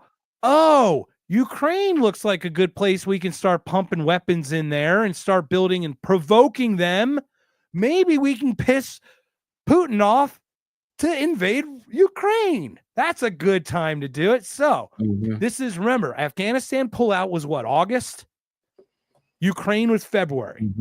They knew by August that was happening. They knew the date that it was happening, the general month, because they knew that the field had to dry up before it got wet and muddy. They know all the strategies of those people. They know all of it. They waited and they're like, okay. So Big Pharma's like, whoa. We ain't holding the bag. We're not, don't leave us in the lurch. Then Fauci's like, I have an idea. I have something for you that you can convert from your opium injections. We can get you a thing that you can inject to every man, woman, and child in America. COVID. Boom. With the shell game shifts, the military industrial complex leaves $8 billion of equipment, billions that they march through the streets like it's theirs. Like some big trophy, to the point General Milley said it's cheaper to leave it than take it with us. No, thank you. Cheaper to leave it than take it with us. No, So they do that. Military goes, okay, well, we got Ukraine around the corner, so we're fine. We're just going to let all the Ukrainians die for us. We'll just keep pumping them with weapons and money. We're good there. Well, what does Big Pharma do? Oh, we got COVID already. We already had that in because we knew where the poppy shit was turning. We knew it was turning. It seems now that's all correlative and it's not causation, whatever. But like, man, it all really, industries really seem to work together a lot, don't they? Again, correlation over causation, but that correlation causes a lot of coincidence and it makes you think. It really does. Yeah. And that thing says follow the money. Exactly. If you follow the money, that's where you're going to get the truth. And to go back to Scott Adams, by the way, Thane's, oh, I got it backwards. Thane's, Scott Adams is his avatar, it looks like. So, and we are, our thoughts and prayers. We do have a universal thought towards Scott Adams. Hope he, at least, we want to say gets better, but we hope his suffering is as minimal as possible. Yeah. As he goes through his time. What a coincidence, though, that around the same time they announced Joe Biden, Scott Adams actually ends up announcing that he has cancer. That's actually kind of, again, correlation, I guess. I think if I may, and I don't know, I think Scott has not been wanting to say it, and this was the only time, and I think he's only a couple months away. Probably. Like I think he's very close. I feel that way. Now I don't want to speak for him, and I do not want to take any of that like glibly or anything, but I feel like it just allowed him to be able to share that. Because like you need an opening. Makes sense. Like, I mean, obviously he's had it for the time he's had it and not shared it. So it's been very personal to him to not share it right away. Like Neil Peart, I think, of Rush did something very similar. They didn't know even until he died. I think he died for 2 days. The media didn't even know that he died. I think he died on a Tuesday. It was announced on a Thursday, I think. Once again, fact check me, but there were some very humble people. Norm Macdonald, I think, was very quiet about. Very, very private. Yeah. So I think George Carlin was very private when he died. Carlin was pretty quiet. Yeah. So SB40 got the Scott. Cruz and SB40, I guess. I don't know. We're gonna we gotta take notes. Why do I almost feel like I take notes in the comments. All right. So Anarcho Barbie on X. Anarcho Barbie. Still looking for her anarcho barbarian, ladies and gentlemen out there. Gentlemen. Is there an anarcho barbarian for an anarcho? Is there an anarcho Ken out there, everyone? All right. So I stupidly said that I have a weird theory about Elon Musk. and she's like out with it. And I didn't really want to share it, but this stuff with Trump and Musk and all this stuff is going weird. I think it's time. I'm just going to do it. So this is the long and short of it. I'm just going to say it. The tech bros, the ones that are prominent, the ones that you know. Is it Alex Camps? Who's the guy from Palantir? Alex I think it's Camps. Yeah, Something like that. Alex Camp. Peter Thiel, Elon, these tech bros, they are aliens. They are aliens. That's not glib. That's not. What's that? What about David Sachs? Is he just the intermediary of the aliens? No, I'm saying I don't know. I'm not throwing them all. I didn't have enough time to get into all of them, but I'm talking about these are the main players right now. We're going to go into Palantir. We're going to talk about Thiel. We're going to talk about Elon, right? Okay. This is what I truly think. When I say alien, it's really hard to I don't know exactly how. I'm not sure if it's there. Have you watched Peter Thiel talk ever? You watched Elon talk. They are not fucking human, people. Okay. There is a genetic something in there. Now we can talk autism all we want, but I think that's a thing. I think that's an actual desire of some. Okay. I'm going to try to put on the hat. This is crazy time. All right. So, William, aliens, deport them. Yes, deport them. All right. So, before we continue on the alien talk, do you think that if I give you the three types, do you think there are more than these three types? It's either actual aliens from other places, aliens underground or here always, or us in a time back in time, an advanced us back in time. Are there any other ways that we could be aliens that you would think? I mean, if the ancient astronaut theory pinpointing to the Anunnaki is anything true, then everything that I told you about biblical theology, throw it out. Well, don't throw it out. Actually, use it, and then because that could be pinpointing the Anunnaki. That still doesn't. There's still a great God out there, a creator, designer, but there is a concept where those who came from the heavens above, the Sumerian gods, came to this earth thousands upon thousands of years ago. They are the gods of the Sumerians. They continued that trek and intermingling into the cultures and the deities of other paganist cultures. Obviously leads into ancient Israelite culture, which breeds into Christianity with the one God. So one God, I would probably assume that would be Enki, because he was the God that was more favorable to the humans.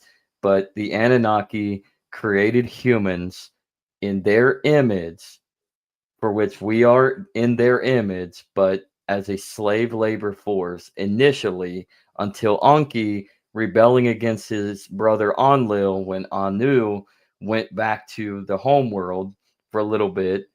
And that's Narubu, would we say? Is that they say it's not. I mean, is that technically Nibiru or Planet X? So yeah, X, whatever we want to talk about. Right. Okay, but Nibiru, and through that, you have a little brotherly love going on, I guess. They had a little rivalry going on with some brotherly love. They didn't like each other. Enki wanted to embrace humanity for what they could offer and free them up a little bit, maybe work with them, maybe help them, nudge them a little bit. Enlil said, no, there are subjects there are livestock. And that is where you get the idea, get this, Genesis. Enlil is the serpent, but the serpent is actually, now this is where I'm kind of, whatever. I'm dipping my toes on this one, but Enlil actually gives humanity the knowledge they need. That's the real story of it all. And that in order to Lucifer was the bringer of light. It was not evil. It's not evil. It was knowledge. Mm-hmm. Knowledge is dangerous because it gives options away from the divine. Mm. And that just came to me in this weird way. Like that just popped in my head. Only from a non-religious person in your religious way, from a Mm-hmm. spiritual thing, that makes sense to me, right? Doesn't that? I don't even know what I said. I think I just channeled somebody. He is Shit. the light bearer. He's the morning star. Right. So So perhaps right. maybe we No, is that and could. what do you do? Hey, well, what do you do in the morning? You wake up.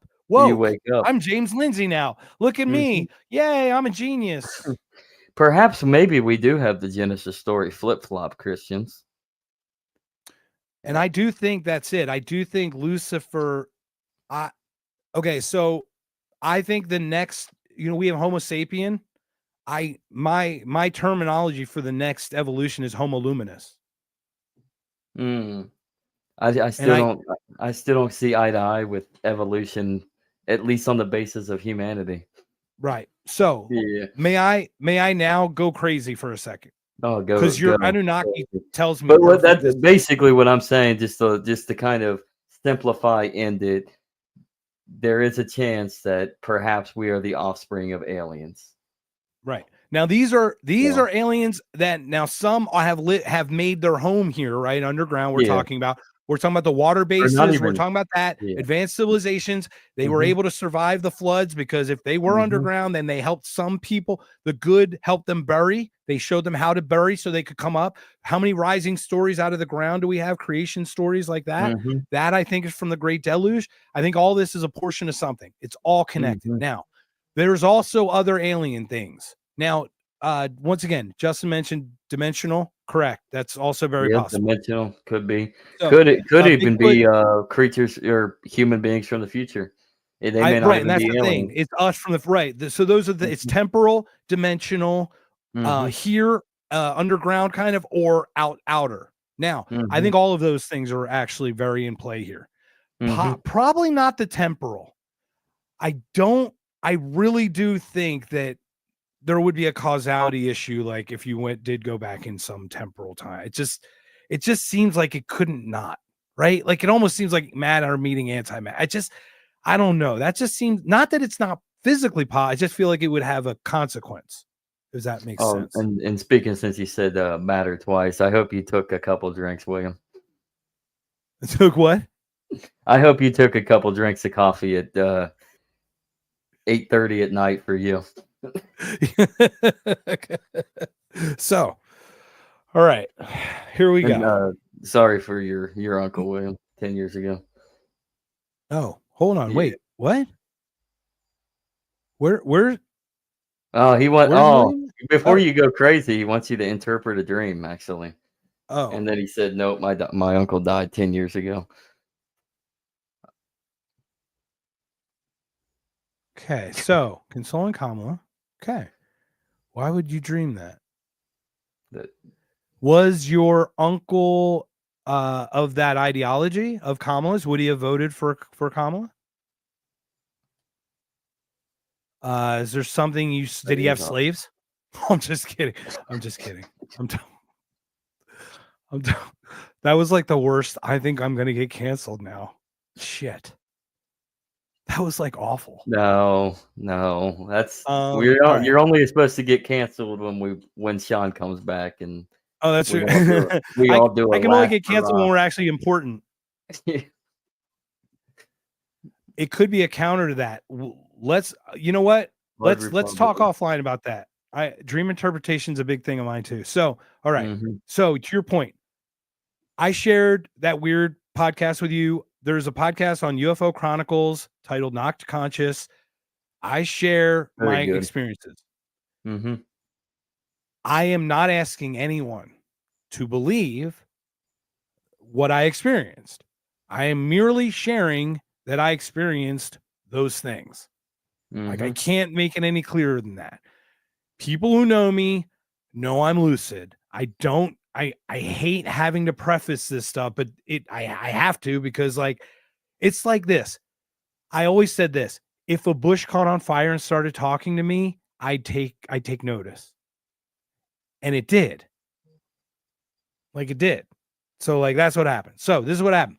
I had a bad accident, 13, flew out of a car windshield. I think I out of body experience hovering over my body. I do think I was switched in with a soul. That soul is from another species, but I think all our souls have lived many lives in many other species, regardless of that. It just happened to be a Syrian soul that came from there. They sent me here. I'm here to observe the end of it all. That's it. I don't know. That's like a general gist of what it is. Okay. I'm a reporter. I'm gone. We're going to report. Now, I mentioned past life regressions. In this past life regression, my last life before here, I was a purple mist intermingled with another purple mist, complete black. It was not peace. It was harmony. It was just this note, this beautiful thing. And when I got pulled here, I'm like being forced here. They asked me, why are you coming here? I said they're making me. I think I met this thing called a twin flame, that purple mist. I had my car accident the 21st of June in 1988. That person whom I left, that spirit, I think, that person was incarnated as a human on June 28th, 1988, 1 week after my car accident out of body experience. I know that's correlated. That's all weird, but it's like this weird smelly thing. I've had meditations. I've had everything. I am Syrian. I am from Sirius of some sort. Different people have confirmed these things with me. Isis is the queen. It's all that stuff. Sirius A, B, all that, the Doggons, all that stuff. Okay. The Doggon tribe, all that. Okay. Oh yeah, the doggone. They're they're one of the decent ones, but nobody's good. Okay. Let's just be honest. You and I, even if good, tyranny's not. Okay. So I'll try to close that up because it will come to Elon. There are also reptilian beings out there. There's before you, I'm gonna mention something on that because you're right. Yeah, nobody is good. We're all like on a Christian sense, philosophical. We aren't good. We're cursed with sin. We're going to sin. We're going to do bad things. So we're chasing the good. I mean, and I think that goes back to what Thomas Aquinas attempted to articulate back in the 13th century as a Christian monk and philosopher, was human beings are inherently sinful. We're not good, but we're always looking for the common good in everything that we do. So just because we're sinners doesn't necessarily mean we can't do good, because we all want to be good. So I cut you off, Mark. I just want to add No. I always please any insight, and I appreciate that. I want to think about that. My first initial thought about that general line of thinking is that our soul's here to experience, and whatever our genetic makeup is, we got to figure that out and have the culture needs to be good for us to thrive. I think cultures that exist are good. So the reason we exist is because we're culturally trying to be better always, but the spirit is to experience what's in the body in a weird way. I know more than actually be an active participant, maybe in a weird way. I'm not sure. I'm not certain if it's like the recording device. The spirit's like the recording device of the incarnate at the time. And the incarnate at the time has its biology and its culture and its race and phylum and family and species to deal with, whatever it is, whether it's a alien or Zeta or a Nephilim or an Anunnaki, all that, right? So with that, and thank you for input. Any input you have, please just give me a little dink. I'll shut the F up because I go crazy. That's the thing. Like we're all conscious beings on the outside. This is just a flesh bag. There's something, it doesn't matter what faith you are. Like there is something beyond this life. We're not really, this is not actually us. It's this that's inside. Your brain is just the organ that contains your conscience, your spirit, your soul, whatever you want to call it. So there is something more to the universe. 100%. And of course, I think therefore I am for I am. Perfect. I am. All So, with that said, Syrians, Palladians, Archimedes, I've gone down the rabbit hole. I've gone and met people who claim to be different things called star seeds. You can look them up. You can look up Crystal Mhm. Children. You can look up Indigo Warrior. I am if it were to be labeled, which I don't do labels, but I'd be some Star kind of Child. hybrid crystal indigo warrior, like this transitional factor. I'm in that Elon Musk type frame, but not Elon Musk. Mine came from a head trauma. Mine did not, I was not born this way. I was not this. I do truly believe that this broke something open in me. This was not me. I am not special. It is a physical break here in this brain that allowed some quanta tunnel to whatever do its thing. I know that sounds woo, but trust me, I've done, there's been weird trust. It's And just, yeah, it's and weird. your experience isn't really unique. It's unique to you, but this happens all the time. Like people are different after near death experiences. Like I forget who it was, but it was like a professor.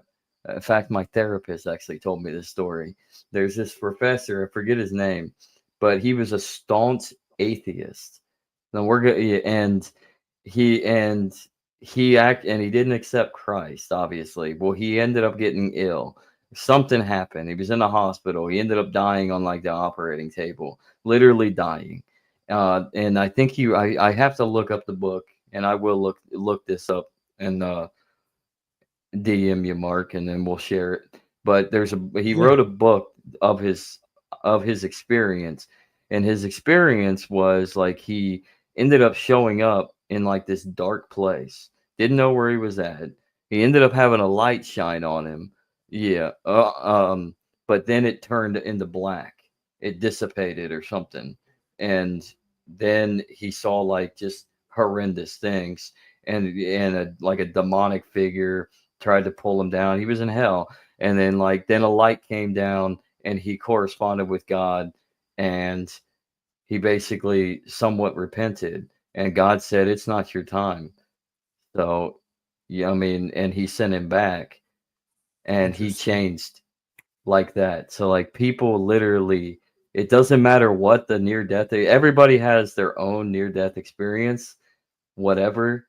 I mean, I think part of that is just your subconscious and how you, if you're not going to jump into the Christian vibe, how you want to reflect that. But Mm-hmm. something happens when people have near death experiences. There is. Yeah, there really is. So, all right. So I Mm. shared all that. So going down that rabbit hole, I met like I said, Syrian. I've met I Palladians, think people you're who claim to muted, be Mark, Palladians. What's that? or you're muted for me. I'm mute. Oh, I'm muted. I'm muted. Can you hear me?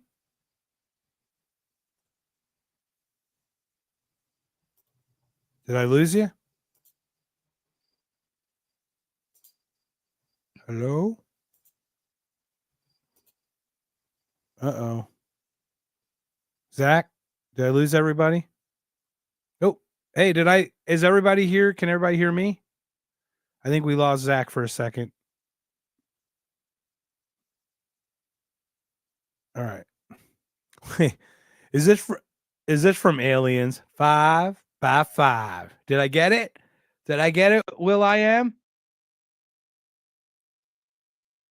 You good? I can't hear you. You can't hear me? I'll be back.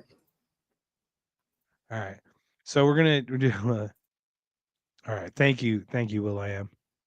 But 5 by 5, that's from Aliens, I think, if I remember correctly. By the way, 2 of the coolest cigarette ashes ever in the history of movies. Oh, okay. You ever watch Aliens where the woman said she was flying and she's 5 by 5? She means she's in the pocket. Anyway, 2 of the best movie scenes in the history are ashes of cigarettes of certain lengths. Sarah Connor, what's her name? The one from Beauty and the Beast. Linda has a twin. Gosh darn it. Linda Hamilton. She's got a good one from Terminator or Terminator, whichever Terminator one it is. And Ripley, Sigourney Weaver from Aliens. That ash, that cherry is like like a mile long. So, all right. Welcome. Who is this? Bellamas? I don't even know who that is. Welcome everybody. So, Zach is I think he's still checking out some sound stuff. But what's Will I am? I don't even know what's going on. So, if anybody has any questions, please jump in. Once again, we are talking stuff. I'd love Zach to be live for this thing, but I'm going to start my Elon Musk thing. So, I think they're aliens or something. They have been reptilianly affected, DNA messed up or whatever. I don't know what to say. I don't want to get that deep. But basically, Teal, Musk, they're aliens. They were kind of on the same side, but there's two sides. The reptilian side wants less people and all the domination. And then you've got the quote unquote good side. The good side would be the Palladians, the Archimedes, the Syrians, and all those people, the Lyrans, all those. And the reptilians are kind of the baddies. Those are the Linton K's. You know what I'm talking about? Illyry Hay and Ilbay, Linton K. You know what I'm saying. So those are the people. Oh, there we are. Hi, Laura. Welcome. There you are. Cool. Thanks so much for joining. Awesome. So you're just in time for my Elon Musk. Elon Musk, those guys, the Palantir guy, the Peter Thiel, they're alien corroborators. Okay. We are in contact with outside species. Some are good, some are evil, both have influence. Okay. And there's a push pill. One push is to minimize the species for total domination. That's the reptilian side. The other side is the propagation of the species. That's where Elon Musk is. Elon Musk is breaking from the other side. Now, I don't know who's on what side and what's on what. I do find actually both highly tyrannical. What's up, buddy? That was weird. We're talking about all this, and then all the technical difficulties occurred. Something zapped into it. Ooh. It just happens to be. By the way, I do that with electronics. It's one of my things. Yeah. It And I was get kind of weird because everything was set in place and my speakers were right, but I couldn't hear you. The camera got messed up. I don't know. they're I'm gonna listening. say correlation, not causation, and it was all related to the internet. It's Comcast's fault. Did I ever play my past life regression to you? I don't think you have. After this, do you mind sticking around? I'll share it with you. I'll put it on another one, but I think I want to share it with you after this. It'd be pretty freaky. All right, I will, because you'll know exactly what I mean when you hear it. Mm-hmm. Like, that's not a joke, like legit. So once again, I don't ask anyone to believe me. Understand that I experience these things. That's it. Whatever it was, I did experience them. Whether they're true or not, that's up to thing. Now, I'm talking about these guys. So there's a reptilian side, and then there's those other guys, the Palladians, the Syrians, and stuff. The reptilian side want the reduction of the population. They want this control of the earth. That's really what it is. But you're getting a break. I think all of these guys initially had that side, and I think Elon is breaking from that group because he got space and tunneling. He got The both of Neuralink. these, and Yeah. he's the baddie. You know what I mean? He's like against them. So clearly there are forces here at work, and I think he was in and broke. I honestly think. Now, I do think that I don't think he is good. I want to be very clear. Forcing the propagation of a species is literally as tyrannical as mitigating the propagation of the species, because it's not choice. It's not just organic. Let it just play out, right? Mm-hmm. Okay. So from a 50,000 foot level, they have the technology. The reason he was tasked to go to Mars, he's named Elon. Warner von Braun writes a book about a boy named Elon and Mars. That is not a coincidence, ladies and gentlemen. There is no coincidence there. There is no There's coincidence not. of a book in the late 1800s written about Baron von Trump taking over for his collapsed father or something who befell. Read this, look at this stuff. I know it's crazy, but I'm telling you that Elon's like wired up with that. Now, I do think transhumanism is the way he thinks the only way propagation of the species is possible, because I think Mhm. whatever his race or whatever was, or whoever's instructing him, is kind of helping him out with that. Does that make sense? Mhm. But I really think this is like a literal alien, like a reptilian, Syrian, Palladian, Lyran, Archimedean fight. It's weird. That's, It doesn't. It's crazy. I, I I mean, know it sounds crazy, I but mean, it, if you read, it wouldn't be the first time that they fought. This, I mean, at this moment, I mean, yeah, David Icke. David Icke. If you don't know who David Icke is, you probably look live up under David a Icke rock. Hollow Moon. Hollow You'll Moon, see it. yeah. But I mean, it wouldn't be the first time. I mean, they're sort of in the background at this moment, and they're kind of using humans as pawns. Um, but if you look into the, I'm gonna butcher the name, but in Hindu, they have many books, but you have the Mahabharata. I think I butchered it, but that's like one of their main books, and it basically reads like a sci-fi novel.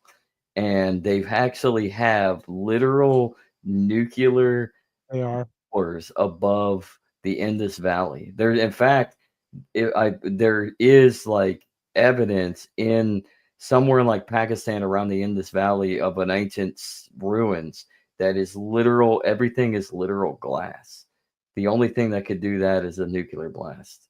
The radioactivity, the high energy levels, temperature. I mean, it's all glass. It's like glass, even Yeah, the to the thermoglass is part of it. field. Yeah. So So Laura has joined us. Laura is awesome. Laura, can I say your last name if I may? Because you're a superstar rock star. Let me know. I won't say it unless you tell me, because I don't like doxing people. But Laura's on. Peter Thiel, JB, they are homies. This they whole are. thing is real. This is real. I am seeing this thing. Now I watch Peter Thiel talk. That is not a human being's voice. Like, he cannot express himself. And I do agree. High IQ, Will I am. Okay. Laura Maston. She sings. Laura, please put your band name into the chat so that everyone can check out your music. She's been she's done stuff like the Hot Country tours, I think Hot Thunder, Country Thunder, when it's been in town. Ooh. She invited me. She was kind one time, completely unknown. She listened to our podcast, invited us over, my girlfriend and I, for new music album release. Awesome time. So thank you, Laura, for opening your home to us. So please put your stuff in there. We'd love to share your stuff. But Mhm. will I am, once again, different DNA or higher IQ. I think it's a little bit of both. Now, my understanding, We can also I'm dive not. into the Enneagram on this. Yes, we Yeah. can. But No. that's Andrew's thing, man. Now, I don't want Yeah. to talk spectrumy, not spectrum. I don't want to get into the whole tit for tat IQ stuff. But my understanding, the spectrum people are not in general higher IQ. It is not always a correlated thing. It is actually less correlated than not. High Mhm. functioning, like the Asper, like that is a rarity. I think it's a genetic manipulated thing, like a splice it's an evolutionary thing. That's Mhm. what I think it is. Now we can call it that. And what happens is, when I had a buddy, you remember the person I mentioned on the podcast who took his life Mhm. in the coma. This is what I think happened. I think too much of that soul, that when he got switched out, I honestly think that too much was in him. He couldn't, it was too much. They Mhm. didn't measure right. I know Yeah. that sounds weird, but his body could not handle the amount they gave him. And I think that whatever that weird thing is that gets inside the Elon and the Teals, whatever that Mhm. dink is, whether it's a crystalline structure, I don't know if it's crystal yet or not. Like, we talk about that borderline stuff. there's something that's helping that retain more of it, more of that soul. Like you don't get all your soul in the human. The Mm-mm. soul, like I know this sounds weird too, but like it's my opinion that the soul's a thing and only a portion of it can fit in you because you're only human. And more Yeah. advanced species, more of it can fit in a more advanced species. Less of you can fit in a less advanced species. That's just how it seems to work with if we're talking evolution, and that's how I kind of see everything. I Mm-hmm. do think consciousness is emergent. I do think it's an emergent property. I'm Yeah. not sure if we're in base reality, but I think that the God that we experience is when enough physical, like single celled organisms become multi-cell. Multi-cell Mm-hmm. become, even more complex, more complex. Neurons connect. Boom, consciousness. Mm-hmm. Now we start getting consciousness between people. We're starting to get that now again. I think we had it and we lost it from the deluge. I think we actually were way more connected back in the day, like the pagan stuff and the 12,000 years ago before like the Graham Hancock stuff. I think we were really probably more psychic with each other, like animals kind Well, of sense each yeah. other. Well, I think You know what I mean? I think the Tower of Babel and Genesis kind of tells Yes. the story of There that. Yeah, there we're was trying to yes. reach the level because we deep down inside we know that there's a path to get to God or the gods, whatever, what have you, and you can't. You can't. I mean, it's not time yet. So crumble it down, scatter them to the wind, make them have to learn and create their own cultures and start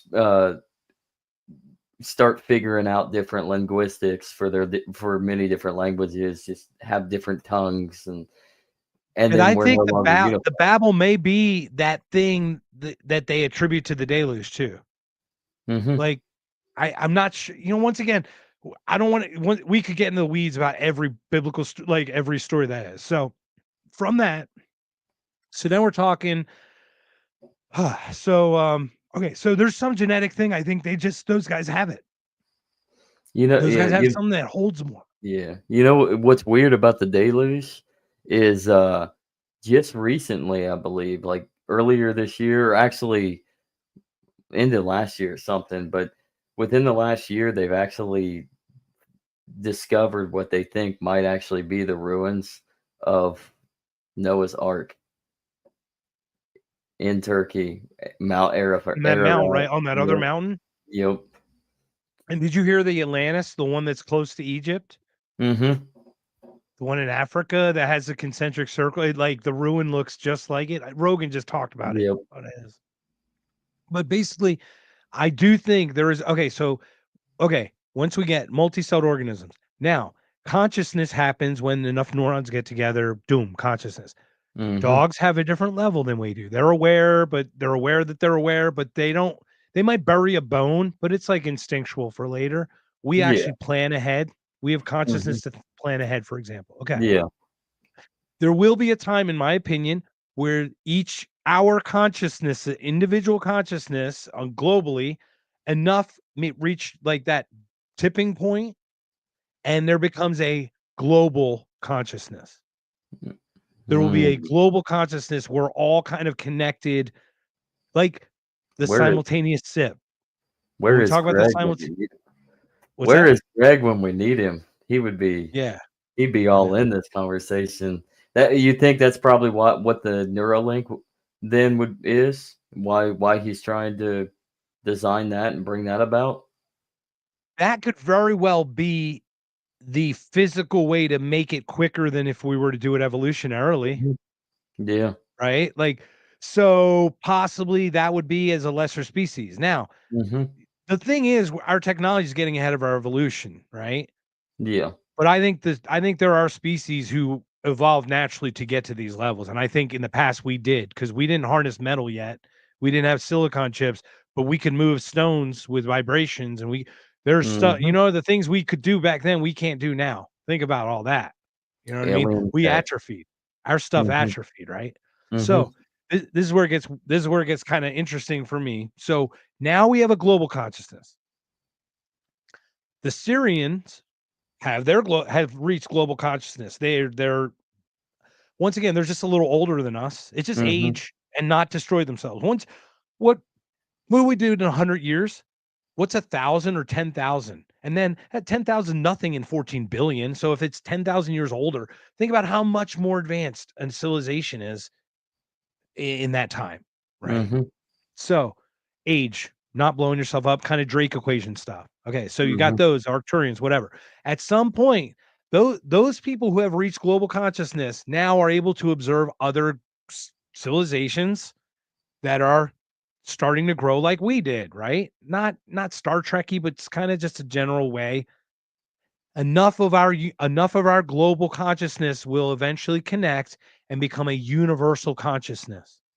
It is my opinion at that universal consciousness moment, that is the God that creates the universe or the next one. Mhm. Now, I don't know zero, but zero to me seemed just organic. And then the consciousness then became the foundation Mhm. second on the second one once consciousness became emergent from small steps to global to universal. And Basically, now everybody basically, can unfollow me.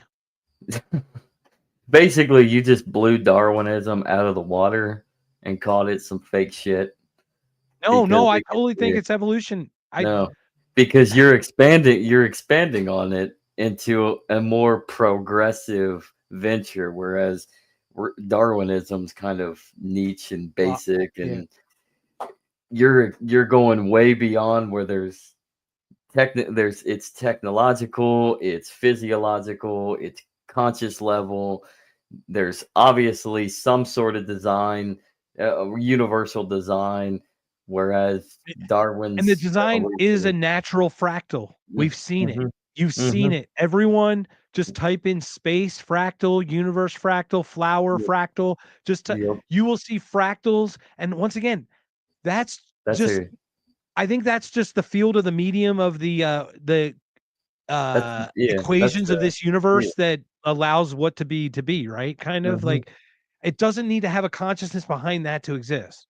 Now, all that craziness, I could totally flip it too. Consciousness is actually the field that is what brings matter to existence. Mhm. The way to explain it this way, the reason I don't think this is correct.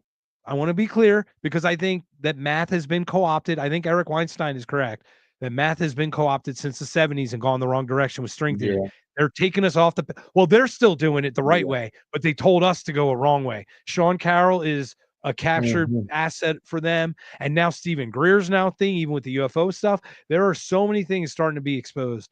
But I think they say because mathematics can't explain consciousness, that it couldn't have come from that. So it's consciousness that's the foundation of math, not math that explains consciousness. If it's that way, then you'd never be able to write an equation to explain it. Mm-mm. So that I might think that explain why we haven't been able to or something. yeah, It's because just we once again, probably I love can't. these big experience, these Mhm. brain twists. So I mean, it also well, makes sense. Like, there's a difference in computation with math. You have what we're now in a span of time where they're making everybody utilize a computer version of math that only a computer can calculate. Then you have the human or the machine math that actually needs work, and you actually have to have the intelligence backing behind it to be able to actually solve that equation, write and solve that equation. And we're losing touch of that reality of machine or human math because of the technological advancements in computerization, because the math only fits and computes. Like think of of these equations that have multiple answers. They're both correct, but one is the answer to the human aspect or the machine math, and the other is the computation answer to that basic equation. I'm just using that as example.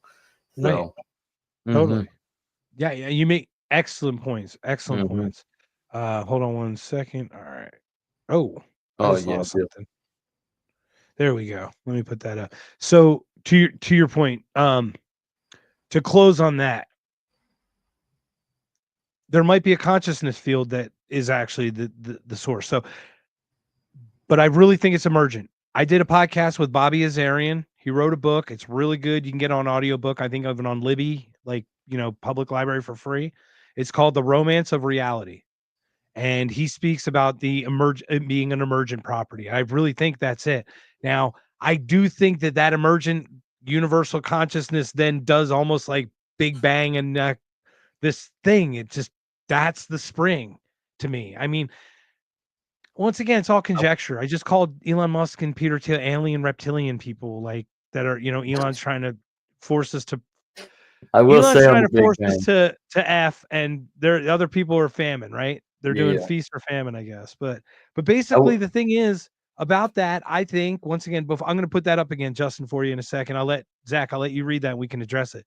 But that last point on that is, I do think that's it. But forcing the propagation, like Elon Musk talks about, in my opinion, is just as tyrannical.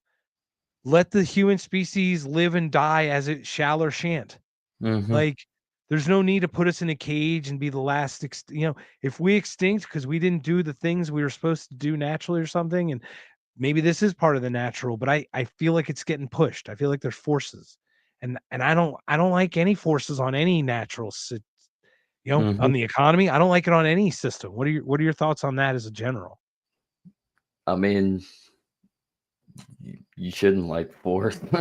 I mean, honestly, nobody should. I mean, I think that's what it looks like to me.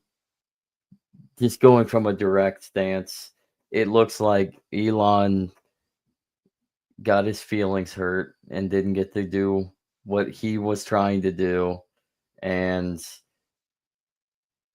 decided to part ways in his own ways, and he's calling everybody out for it. But at the same time, I also look at him like it's a work. It's all a distraction. It's like professional wrestling. It's all tied to the same game. And to your point, Mark, it's probably they are all co-opted together, whether it's just a realm of human elites or if they are truly alien in nature and different species that are trying to plan. The fact is they're going to cause everybody's destruction if they're not careful, including their own. So, Yeah. and maybe that's the plan. Maybe maybe he's just done, and if he is a reptilian or whatever, maybe he's gonna start building something to just fuck it all up, fuck it all. Mm, Look, it could be both, right? Like it is a distraction clearly from other things that we need to be focusing on, like the debt yeah. as a general, like, let's be honest. That's important to us because we need to live to tomorrow, pay our mortgage, pay our electricity. Hmm. But it could also be that he's like, this is existential. Now, Could be. I don't like tyranny of all kinds, of any kind, but I will admit, I don't certainly not transhuman, but if it was pure humanity moving on, I think having more children is a net better thing than not. Hmm. Because like children are beautiful and have our joy. Like, you know what I mean? Just having, just being around children like changes how you, Yeah. you know what I mean? Like, Yeah. duh, like, duh. So I'm not excusing the tyranny of someone who forces propagation, but net worse or net better, I'll take that over the culling of my friend, of you Hmm. across the country, right? Like someone coming to your, you know what I mean? And saying, oh, your number's up. You got to be taken, you hit 36 or something, it's like, you Hmm. got to go. So Weird, man. that's just weird, right? So what's that? I said weird. You said that number. Why is that? See, what, explain that number. Cause once again, I've talked Oh, to I just turned 36 when a couple weeks ago. are you serious? Dude, did I know that? Did I, Nope. I, I had no, ladies Unless and gentlemen, Zach and I have done a handful of podcasts. We've talked, not much else. We met, dude. Have you mentioned anything about your birthday in our chats or anything? no, not in the Okay. chat. No. Literally, I'm talking. It's like a chant. That's what happens, dude. Okay. So to Shoot, explain like how my that birthday, works, yeah. Like on my I'm birthday, channeling. I stayed away from Twitter. Okay. And well, first of all, happy birthday. Secondly, I didn't know your age and I didn't know what you were turning. But I'm Mm-mm. telling you, right when I was talking to you, and this is how literally how it happens. That message, whatever the other stuff was, that validates that what I said before that was not me, but was truth. So This is like, not conscious, everybody. yeah, welcome to Not Conscious, everybody. Literally, you get hit in the head at 13, you start talking weird stuff. Like literally, that's how it feels. It's like a channel, and Mm-hmm. that 36, that was that spirit, whatever, and it's not, it can be God to you. Now, I call it this. We all agree, the place from which everything came. I know that's Mm-hmm. long, I know that's wordy, but that's undeniable. Whether it's the big, everybody has that. The place, whether it's Big Bang, God, whatever you want to call it, the place from which everything came. Okay. Now, the reason 36 came, it just flowed. It's like 36. It had to be Exactly. 36. Literally, the numbers bounced and it flowed out 36. That was the indication to you that whatever that message was somehow correct before that, and not for Mm-hmm. me. That is simulation outside, controller in, reality not 1.0, reality like 2.0, 3.0, whatever number we're on. I do think it's simulation at this point, and that's weird, but I do think that universal consciousness does create the simulation for the next one. So anyway, so Yeah. happy birthday, Zach. Happy birthday to you. Happy birthday Oh to God. you. Happy That's birthday, dear Zach. Happy 36 to you. And then the Fed, just like Rechtenwald said. All right. Happy birthday, man. You want to read that to us and then we'll continue? so 4,000 plus years ago, humanity was killing people that they didn't like for various reasons. Today, humanity is still doing the same thing. What on earth makes you think we are evolving at all? We're not. The other beings have evolved. We as humans, we really haven't evolved. That and sin. You, allegedly, Homo sapien in some form has been around for about 300,000 years at Yeah. minimum. Mm-hmm. Our next cousin, whatever you want to call it, they're just starting to use a stick. Somebody sprinkled in some extra juice. Come on, man. Mm-hmm. Somebody added, somebody spiked the drink, right? I or seeded from from an older civilization. That makes total sense too. Like it could be, say it could be like the Palladians seeded their people, but without the technology. Mm-hmm. Duh. Like that's, I mean, that's also God in your image, by the way, Zach. Yeah. And that's not to dispute your God, right? And that's not, Mm-mm. once again, we're not going to get into that because I'm not here to say that's not, but that would be God in your image. If Mm-hmm. panspermia happened, I'm just, That's what if they were like, what if that galactic federation that I talked about, all those guys are like, hey, let's put a little bit of all of us in one. Let's see what happens. And then they go, let's see. Oh, this thing. You don't have that's the tech, but it. Yeah. you don't have the tech, but you get the knowledge. You gain the knowledge over time. Mm-hmm. It I mean, makes that's sense. theoretically possible. So Right. And it's and true. Oh, good, man. yeah, I'm talking. and peep this, because I'm starting to read a book called the Jewish Gospel, explaining the how the New Testament and the New Testament correlates with the Old Testament's prophecies of the Son of Man or the Son of God. Son of God actually being that of the King of Israel, the Messiah, human nature, Son of God, Davidic line, Son of Man being the essence of God. But one aspect of the ancient Israelites and how how the prophecy fits to what will eventually become a Trinitarian God in Christian sense of the New Testament is there is a bilaterian aspect that is kind of hidden woven coming from like ancient Israelite, like before covenant of Abraham, basically, or before the law of Moses. which would make sense going all the way back.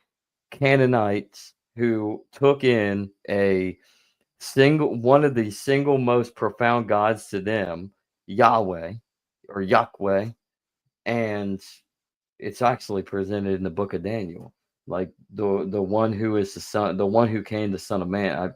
I'm butchering that, but It's all right. there is Please two, continue, man. You're doing yeah, but there's two gods that could be interlinked.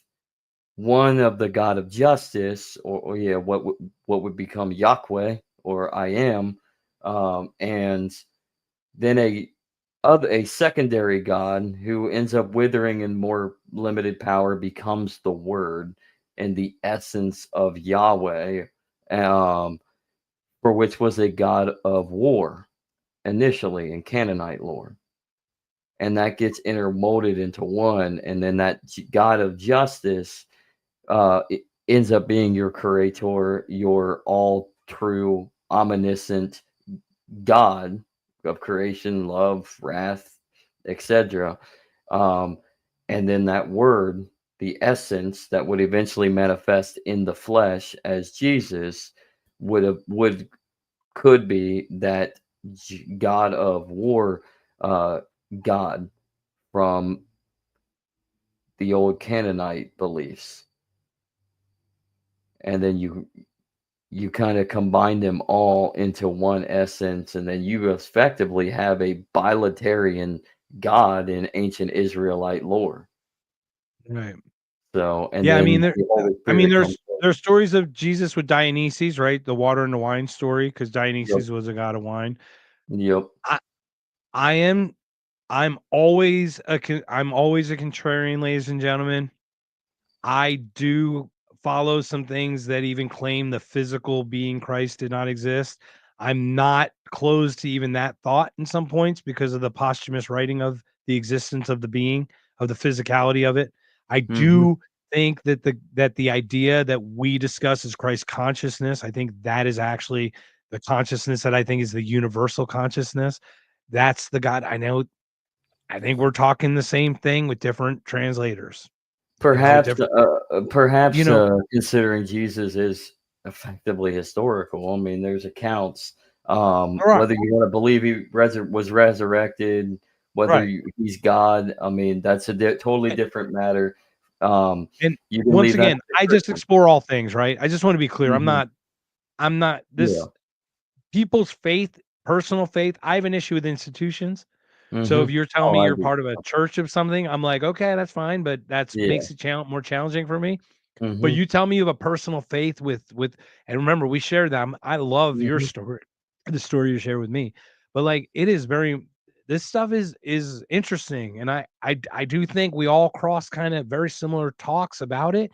We Mhm. just say different words for the same things. Yeah. And it's interesting how we perceive it. Well, who's to say that Jesus didn't have a plan to be here in some capacity, and that was what his teachings and his ministry was to explore and break out that idea of a Christ consciousness, that it's a consciousness, and open up minds, and I mean save I people from do. themselves. Right. Yeah. That could be. Mhm. Yeah. I think the Buddha is Christ before Christ. Perhaps. In his consciousness. Now, once Mm. again, these are so like so loose, but it's like a guy who was king who took off who decided to become a part, Mhm. you know, a Well, there's pauper, a or yeah, whatever. it's interesting you bring up the Buddha, a guy that's of noble birth, gives it all up, goes to live with the poor, and embraces this idea of just humbleness, harmony with nature, and I mean, and trying to searching for an aspect of nirvana, right, and Yeah. consciousness, being one with yeah. But in there's it's very very small. It's not even it's after Abraham has come back saving Lot. But Right. he meets I'm gonna butcher his name, but Metzi.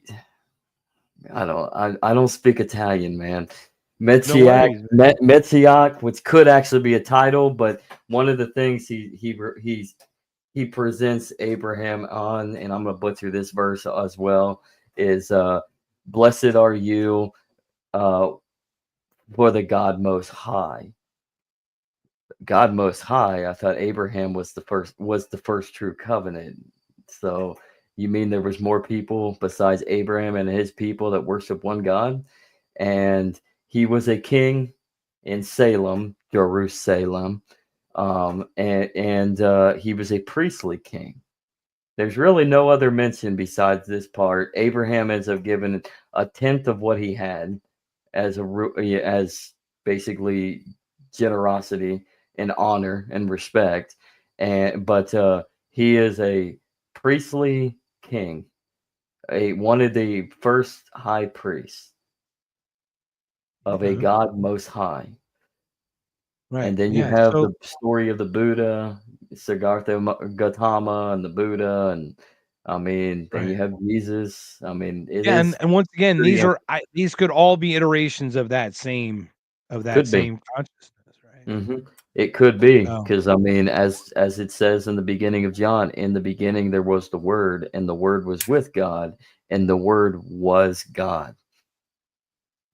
And who's to say the Word can't come down and manifest itself in different variations or what the Word actually is? We don't know. and the word, in my opinion, was the emergent Was global Elon Musk? consciousness is becoming a universal consciousness. Hmm. The Word was And Elon Musk. it was Musk. Musk was bird. I heard the bird was the word at one point. The Bird I heard was the everybody Word. I heard that think it it. was. Yeah, I think it is. I think Well, the Bird is everybody still the heard that. Word. Musk is the word. So Has he canceled all his contracts yet? Did he dismantle his Dragon space system yet? probably not. Anybody? Probably. Well, there'll be like 40 people on tonight. Thank you so much for letting me share my Philly trip. Zach, thank you for joining today. Is there anything else you want to talk? I've got time if you got anything you want to talk about. I mean, we're talking about all this cool stuff. If you had any other additional Christian stuff or Not oh, right now. here we Well, go. let's, Let's let's do read this. the idea that Jesus being here to introduce the idea of Christ consciousness goes directly against his teaching that none come to the Father except through him, and that narrow is the path to heaven. If you're thinking cynically, I agree because it goes against, I think, the principal idea around the church. But it could be if you look outside the box, open mind.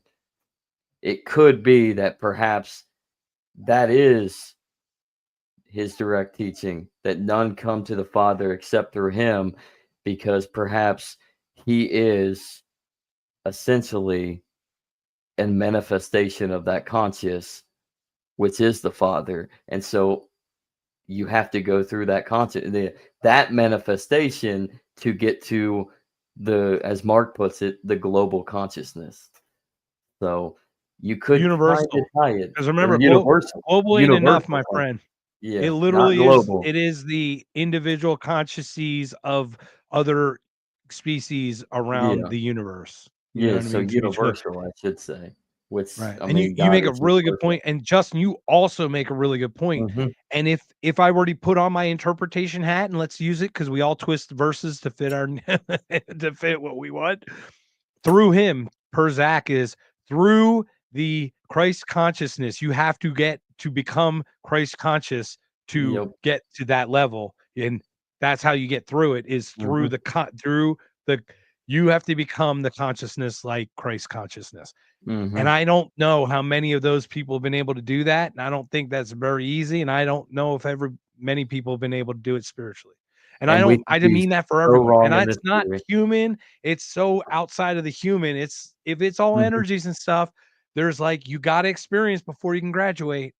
It's Hmm. almost like class, right? Like you got to experience this, that, the other. It could just be lifetimes. However, some people get put in boxes for a little bit.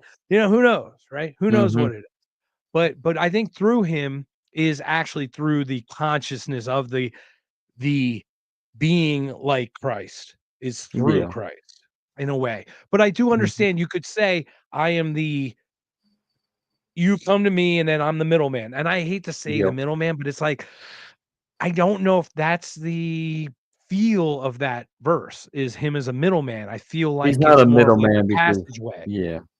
He wouldn't be Like a middleman because he is God. He's God in flesh. He's the incarnate. so He's he the is him fulfillment anyway. of the word. So Yeah. either the fulfillment of the word. So he is God. The Father, the Son, the Holy Spirit, these are all three different persons in one God. So he's effectively God. So you're going through the Son to get to the Father. You're effectively you're coming to God directly. That's basically it. All right. I want to share these two because I'm trying to. Can you read that for me, Zach? Help me understand some of this stuff because my eyes are starting to get blurry. All right. But Global as the consciousness goes. Yeah, but as the global consciousness goes, or universal conscience, but as the global consciousness goes, the path is not narrow at all. Comments on that, Mark? Well, he's saying it's not narrow because let's see. It's not narrow because we all eventually get there through evolution, which gradual. That's where I have a problem with the evolution, or at least as it stands now, because if it stands as it is now, that is a long time coming before we ever get there. So Yeah, but we compared got to eternity, Zach, it ain't nothing, my friend. That actually makes sense to me. Actually, that makes total sense to me. Think about this. The slow evolution of the species allows multiple energies to incarnate as humans and experience all the things over all the different lifetimes. It takes the time of evolution for all the different species or maybe spirits or energies to experience the things to educate and graduate to experience a to the next physiological. consciousness level. Hmm. Right? I mean, and once Yeah, again, these aren't, we are so outside the realm of reality, guys. We're not talking real here. We're talking totally like philosophical and stuff and all that. Now, that's not diminishing your faith in God. That is, I want to be clear about it. I'm talking about the stuff I'm talking about is out there. But like, actually, yeah, but it's that biblical. evolution Actually, does it take really is time. biblical. It is biblical. I mean, you are to question. And God wants you to learn. So wants you to search for the truth. And you only get to truth through time. Hmm. Like you get it Yep. through reflection. During Iraq War, was Iraq War right or wrong? It was totally right to like 90% of the people. In Exactly. reflection, there's like 10% of people are like, wow, that really was a smart thing to do. And Hmm. everybody else is like, I don't, I mean, most of them are like, I don't know if it was. And they might not be Yeah. against it, but they certain Hmm. are like, yeah, I don't really think that was, I don't know if that was Hmm. right. So things do change. All right. So if does anybody have any questions? Anyone else? Once again, we have Laura joining us, Justin, we had Will I Am, we had Thane, we had anyone, we had Zach, you joined us. I'm trying to see. There we are. Oh, is Jason up there? Is Jason here? He was like, no, maybe not. I don't know. Oh, maybe not. I have no idea. All right. So once again, thank you so much for joining. 40 people on a Thursday night that was kind of thrown together. I had a really good trip home. And once again, let me play that audio clip for you when you're done, Zach. Do you have a few minutes still after? Yeah, All right. that's fine. I'll share it online somewhere because it's like freaky, but like it's just fun to share. Hmm. But thank you everyone for joining. If you have any other questions, we can do like a 10-second countdown. Oh, let's see. Justin has I think something. Justin has another thing here. You want to Time is share that, always Zach? Yeah, time is always used as the great explanation used to get away from creation. Evolution is only made viable through supposed vast amounts of time because we can't evolution through fossil records. I wish we could, but Except for humans who got this special sauce from a species who did evolve a little bit hmm. longer than we had Hmm. and got technologically advanced enough to do it. Yeah. We already can do CRISPR, everybody. Hmm. China already produced an anti-HIV super smart like IQ with excellent memory twins. So, I mean, look, we're not there, but man, they're building silicon embryos. I don't know if you heard that. I have not. Yeah, like silicon That's babies. yeah. I mean, I Yeah. believe it. Well, Yeah. it makes sense if you're And gonna it put all does make sense. technology inside it, right? Make it And silicon. where is this, in China or? No, this is well, I don't China did CRISPR, and what they did was they mutate, they cut out using CRISPR, cut out a gene that was supposed to remove the HIV virus. Mhm. Oh, what a side effect, Zach. Their IQ What? like doubled and their memory like tripled. Mm, What a shock. Ooh, and what then a shock. they said whatever, the doctor went to jail for like 2 years. 2 years for that. For Mhm. like genetic manipulation. Dude, you're only getting 2 years? Yeah, right. Oh, you did such a bad thing, you bad boy. Anyway, but yes, Justin, you also make good points. And you're Mhm. Justin, are you could you share a Christian, Catholic? I mean, are you specific sect of Christianity, if I may, Justin? I don't want to pry or anything. I'm happy to share that, but just once again, that is a good point about the timepiece. I still Mhm. stick by it.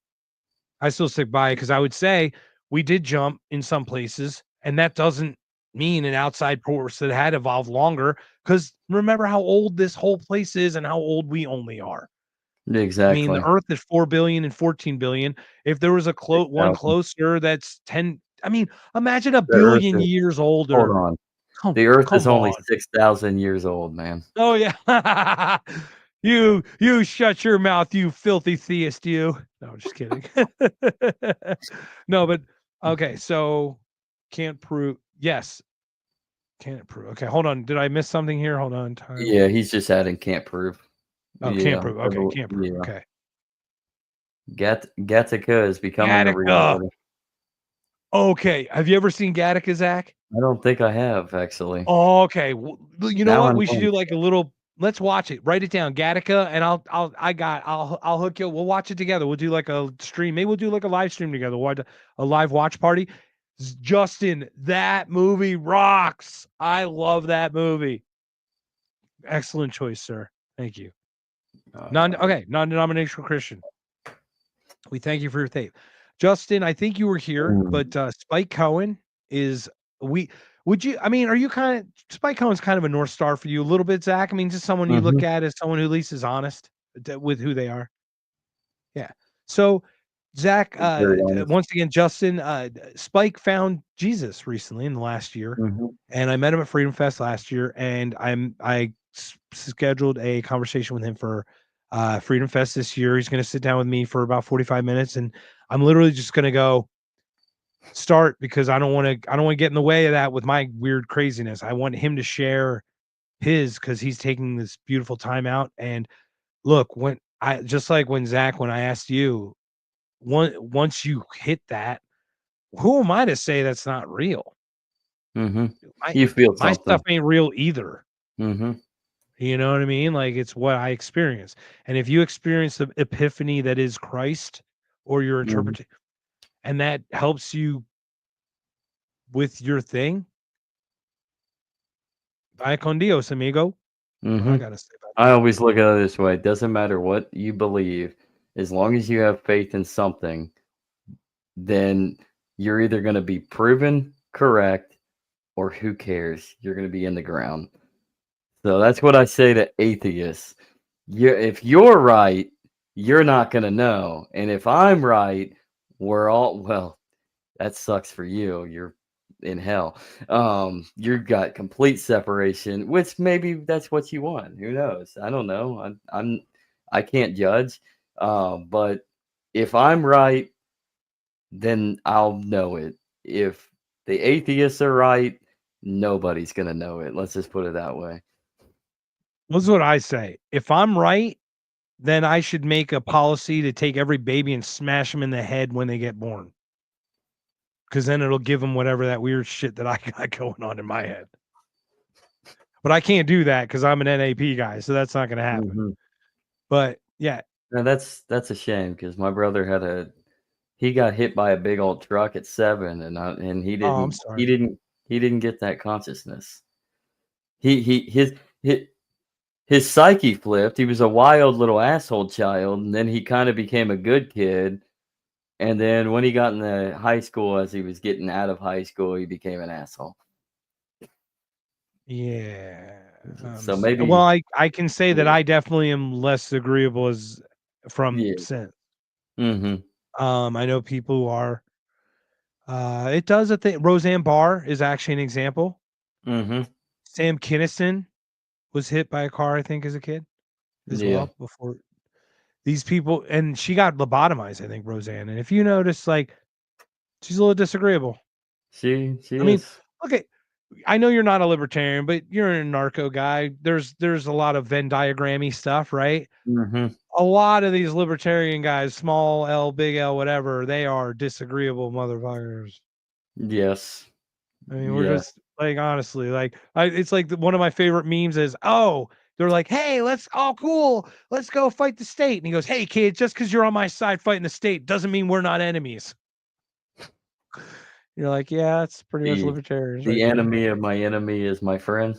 It's still Or my no, enemy, is just still for a my minute. enemy. Still my enemy. So once again, Zach, man, 2.5 2 hours 40. Thank you so much for Almost joining, man. 3. That was so cool. Yeah. Like that was so much fun. Thanks for this was like a pleasant surprise. I got to share it with you because like I didn't want to sit here and talk alone. I'm not gonna lie. So thank you for keeping me No, company and keeping I'm me glad honest I was today. able to join and let you not talk alone.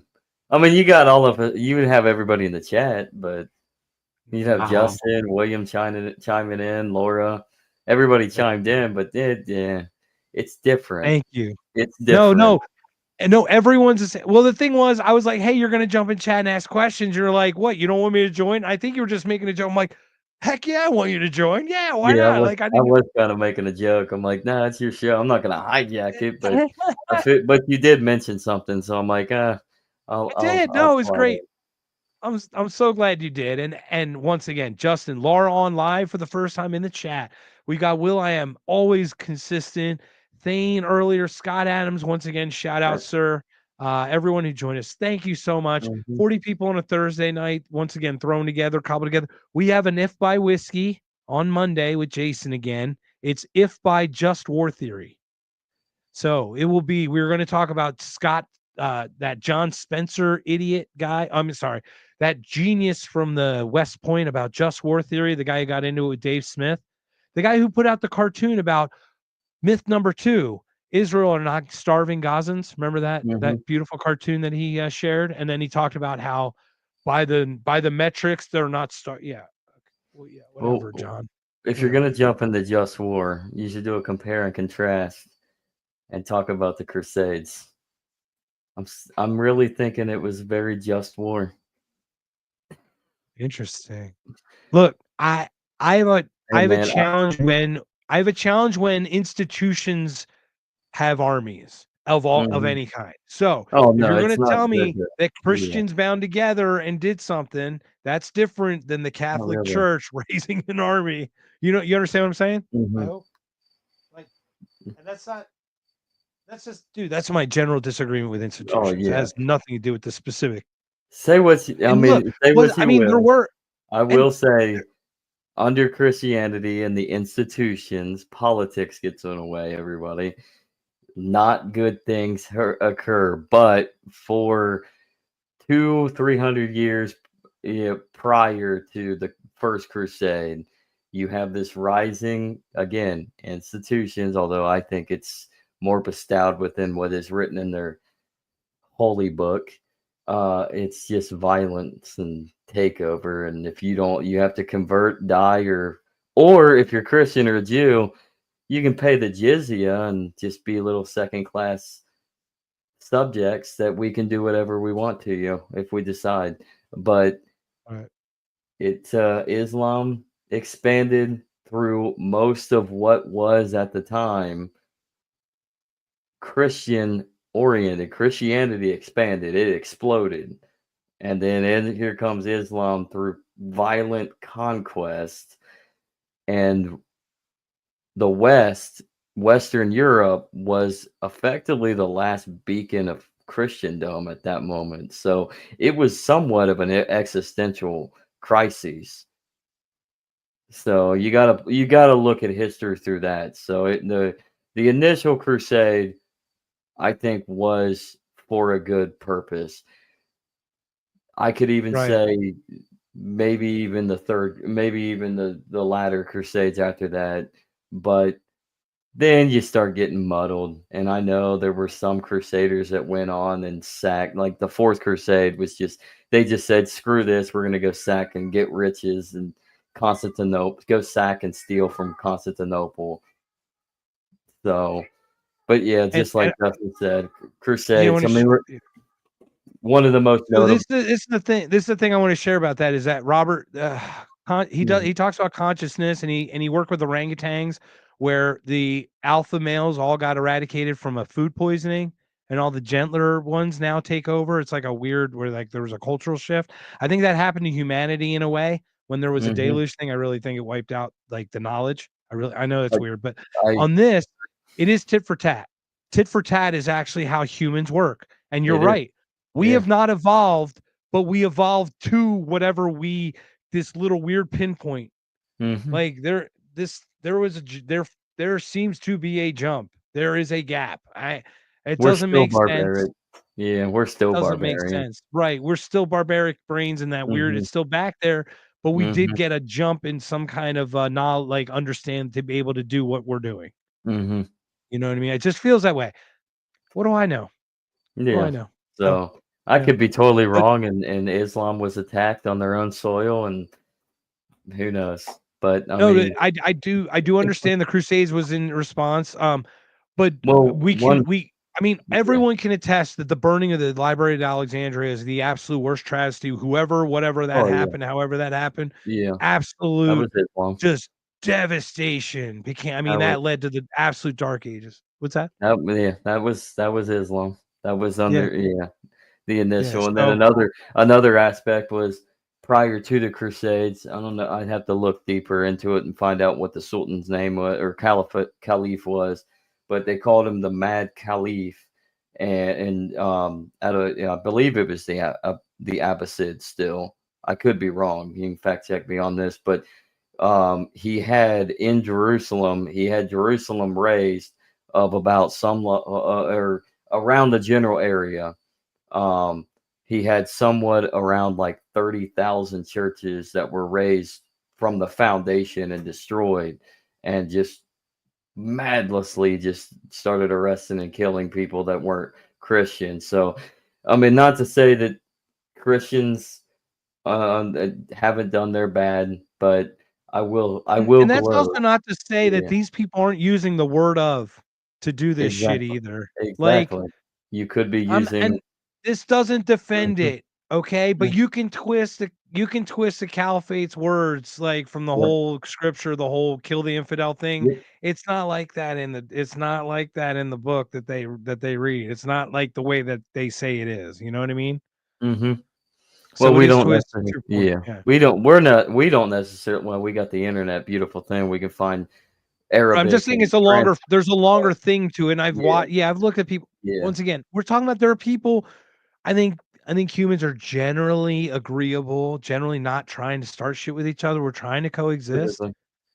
and we're getting pushed in corners by forces outside of ourselves, you know? And that Um, yeah, I generally do, like, especially with Islam, like, you have predominantly moderate, liberalized Muslims that obviously see fit of what is more morally acceptable within the Quran and within the Hadith, the sayings, etc., etc. Like in their teachings, they find and interpret it in the right mind. Same with Christians. I mean, I think that there's a little bit more of a positive swing, obviously, within the New Testament because Jesus was not a violent these look, sociopath. Christianity is Judaism 2.0, right? There's a Yeah. milder, like Mhm. it's more of a Yeah. sensitive version, Yeah. It's you know? sensitive. So, Yeah. um, but yeah, you can have you're gonna have your positives, you're gonna have your negatives, you're gonna have people that exploit a certain belief system. I mean, we have presidents in this country that say they're Christian, and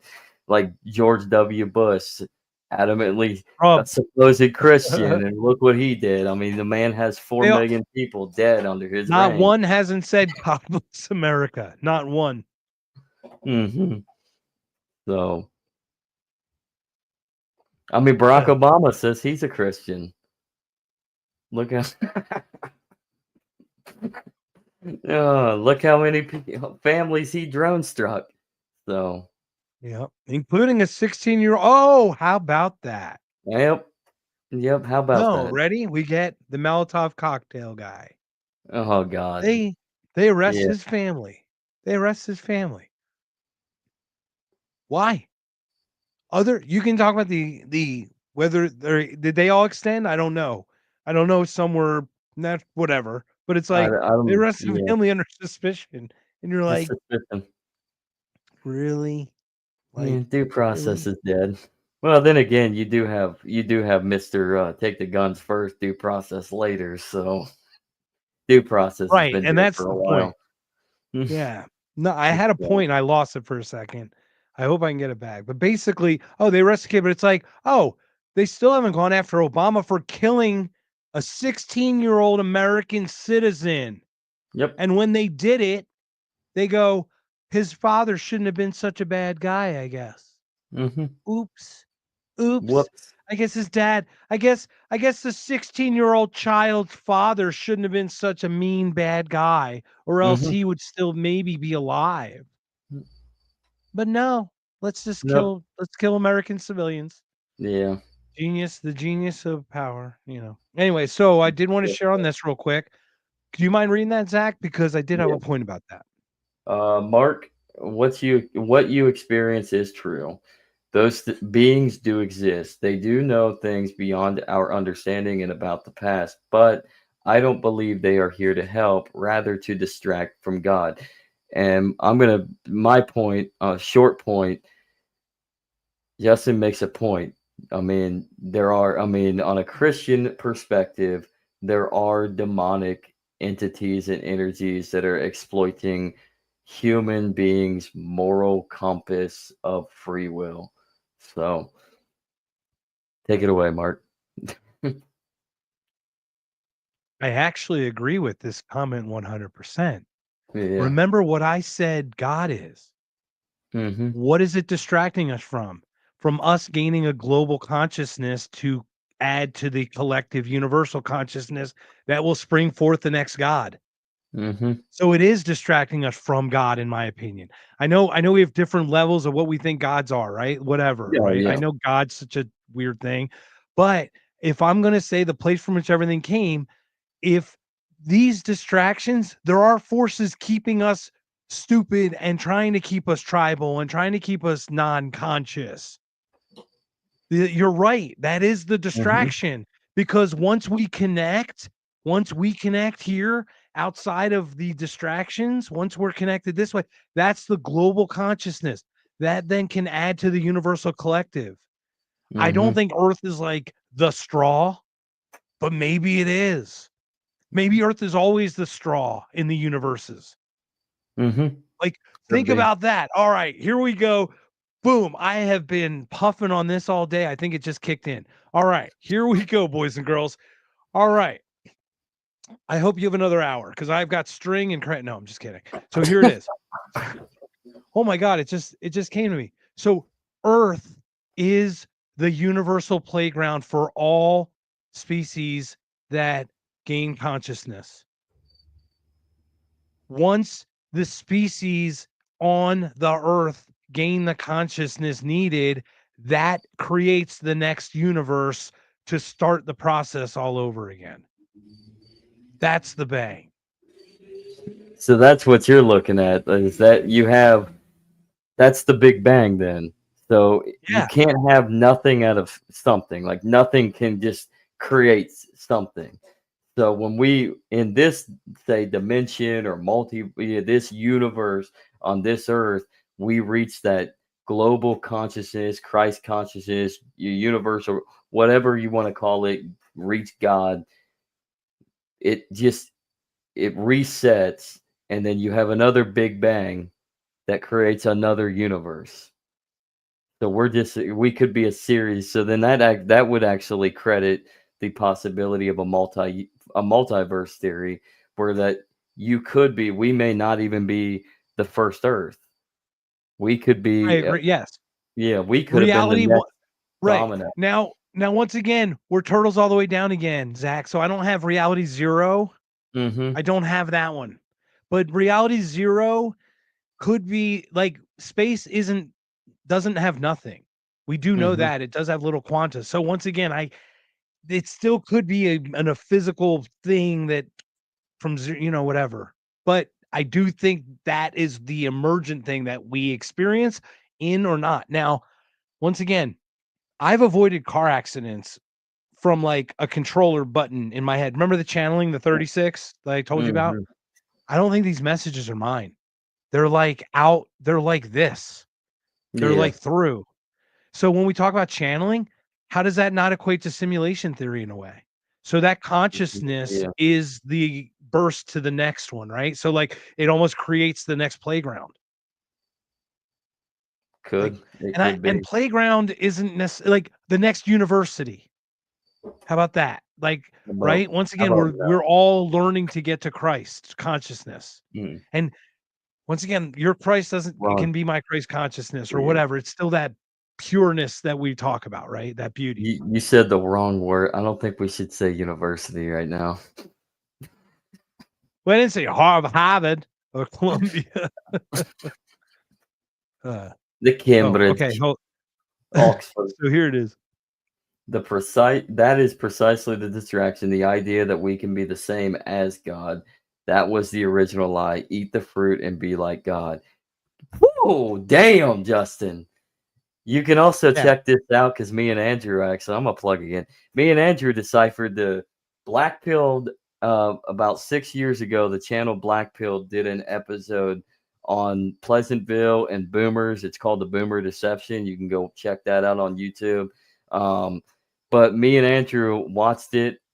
This our latest episode of Legacy News. It was a special on Monday. It released.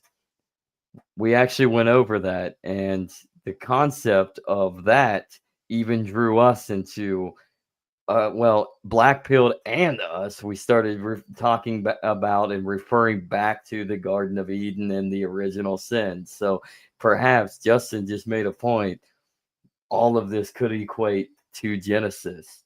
Maybe what we're talking about right now, Mark, maybe it is the maybe the Bible is we're actually proving the Bible right.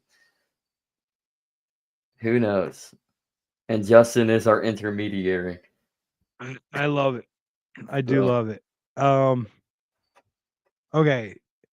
So before we call, I'm gonna keep that up there, and I get it, but we've already been God because we've already created things in our image.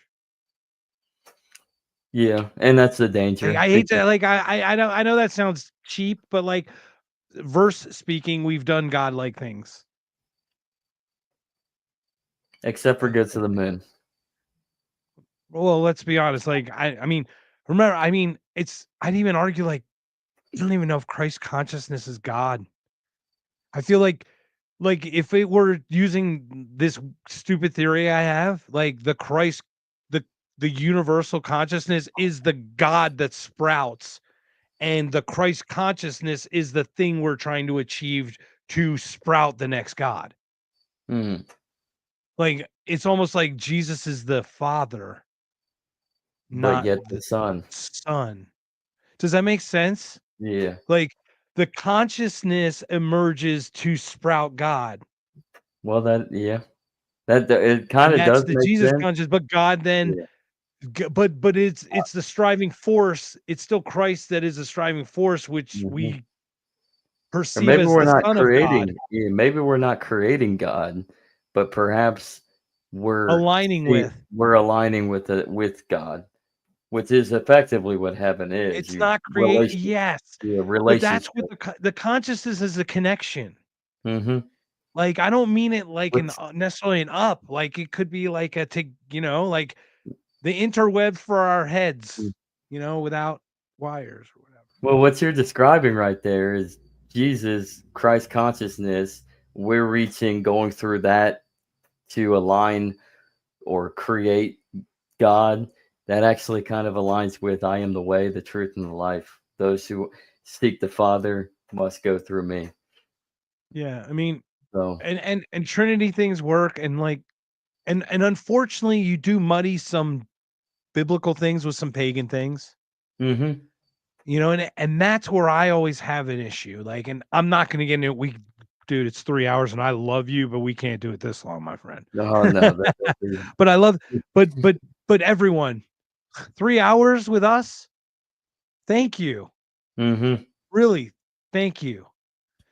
All of you. Everyone, Justin, Laura, William, Thane, uh, everyone up here, anyone I missed, please jump in there, share your name.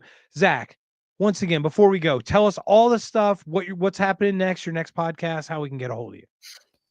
Next podcast is we usually do 11 a.m. live, and then it releases on the podcast all over the podcast sphere. But tomorrow it's going to be a special time, 5 p.m. because we kind of have to. So 5 p.m. Eastern, 2 p.m. Pacific, obviously.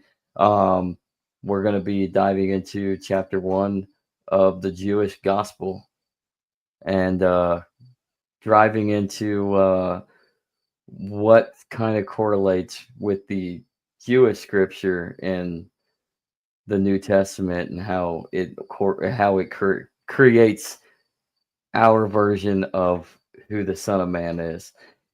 So, did the Jewish scripture truly prophesize Jesus as the Messiah, basically? So we're starting that in our little book club that we're doing. So that we started with the Christian Enneagram book, and we're going into Jewish Gospels. So should be interesting. So you can check that out on the Legacy Right channel on YouTube and Rumble. It'll be on X on my channel, which is right there, Legacy_ZAK. That's at 5 p.m. Eastern. And then just check out the Legacy Right. And that'll be our weekly legacy series that we do, which dives more into the philosophical, psychological, theological. And then you can always check out Legacy News on Monday and Wednesday, which is basically just news. So Monday is usually cultural, and Wednesdays is crypto. And That's awesome, man. follow AI Conan 90 and make fun of his bald head so he can strike a she or so a she bear, two she bears can destroy all of you, all 42 of you. That's a beautiful thing. So once again, thank you for joining. That is So in scripture, couple by the way. 2 Kings 2, verse 23 through 24. There it is. All right. So Bald, before call it night, bald. once again, 40 people on a Thursday night, guys. Thank you. Thank you to everyone. Justin, once again, lots of great questions. William, great engagement. Everyone. Laura joined for the first time live that she was able to jump on. It's just great seeing everybody. It's great seeing you, Zach. I'm looking forward to seeing Likewise. Jason again after a couple of weeks off here. At least whatever. We haven't been together for a while. So it'll be great. But uh come check us out. Knockedconscious.com is all the episodes. Also down there, If by Whiskey, if you could please just follow, join. So many of you have been so gracious with your time. Any of those clicks just help us get more visibility. I will tell you, 2 months ago, we started the League of Friends. We started the Consciously Unmasked. It's before we really even started the whole thing, but we started getting consistent. And remember, I did like 18 podcasts in like 14 days or some weird, Mm-hmm. crazy. I like my head was gonna explode. Didn't see anything, but about like the last month, like every single episode has been like close to 200 views. Now, Mm-hmm. that's amazing. I'm just Yeah. so grateful. And one thing, regardless of what faith we have, Yep. we must be grateful for the blessings that we get.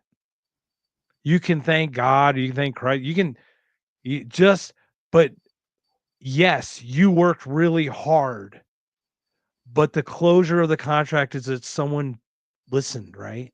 Like, thank Mm-hmm. you. I am beyond grateful for everyone who's joined and watched. Any Luke, I once again we're 3 hours in. If people weren't in the beginning, I've never been recognized in my life, and I was recognized when I flew home from a guy who lives 5 minutes from my parents' house. That's the weirdest thing, considering I never did it there or am nobody. Very Mhm. weird, oddest thing I've ever experienced in my life. I'm still like weirded out.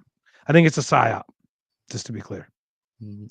It But might be. once again, we'll close it up. Elon's an alien, Teal's an alien, they're reptilian somethings. But I think Elon's like an alien that broke. But once again, we've got two forces fighting the propagation of the species and wanting the propagation of the species, both tyrannical acts because they're not natural.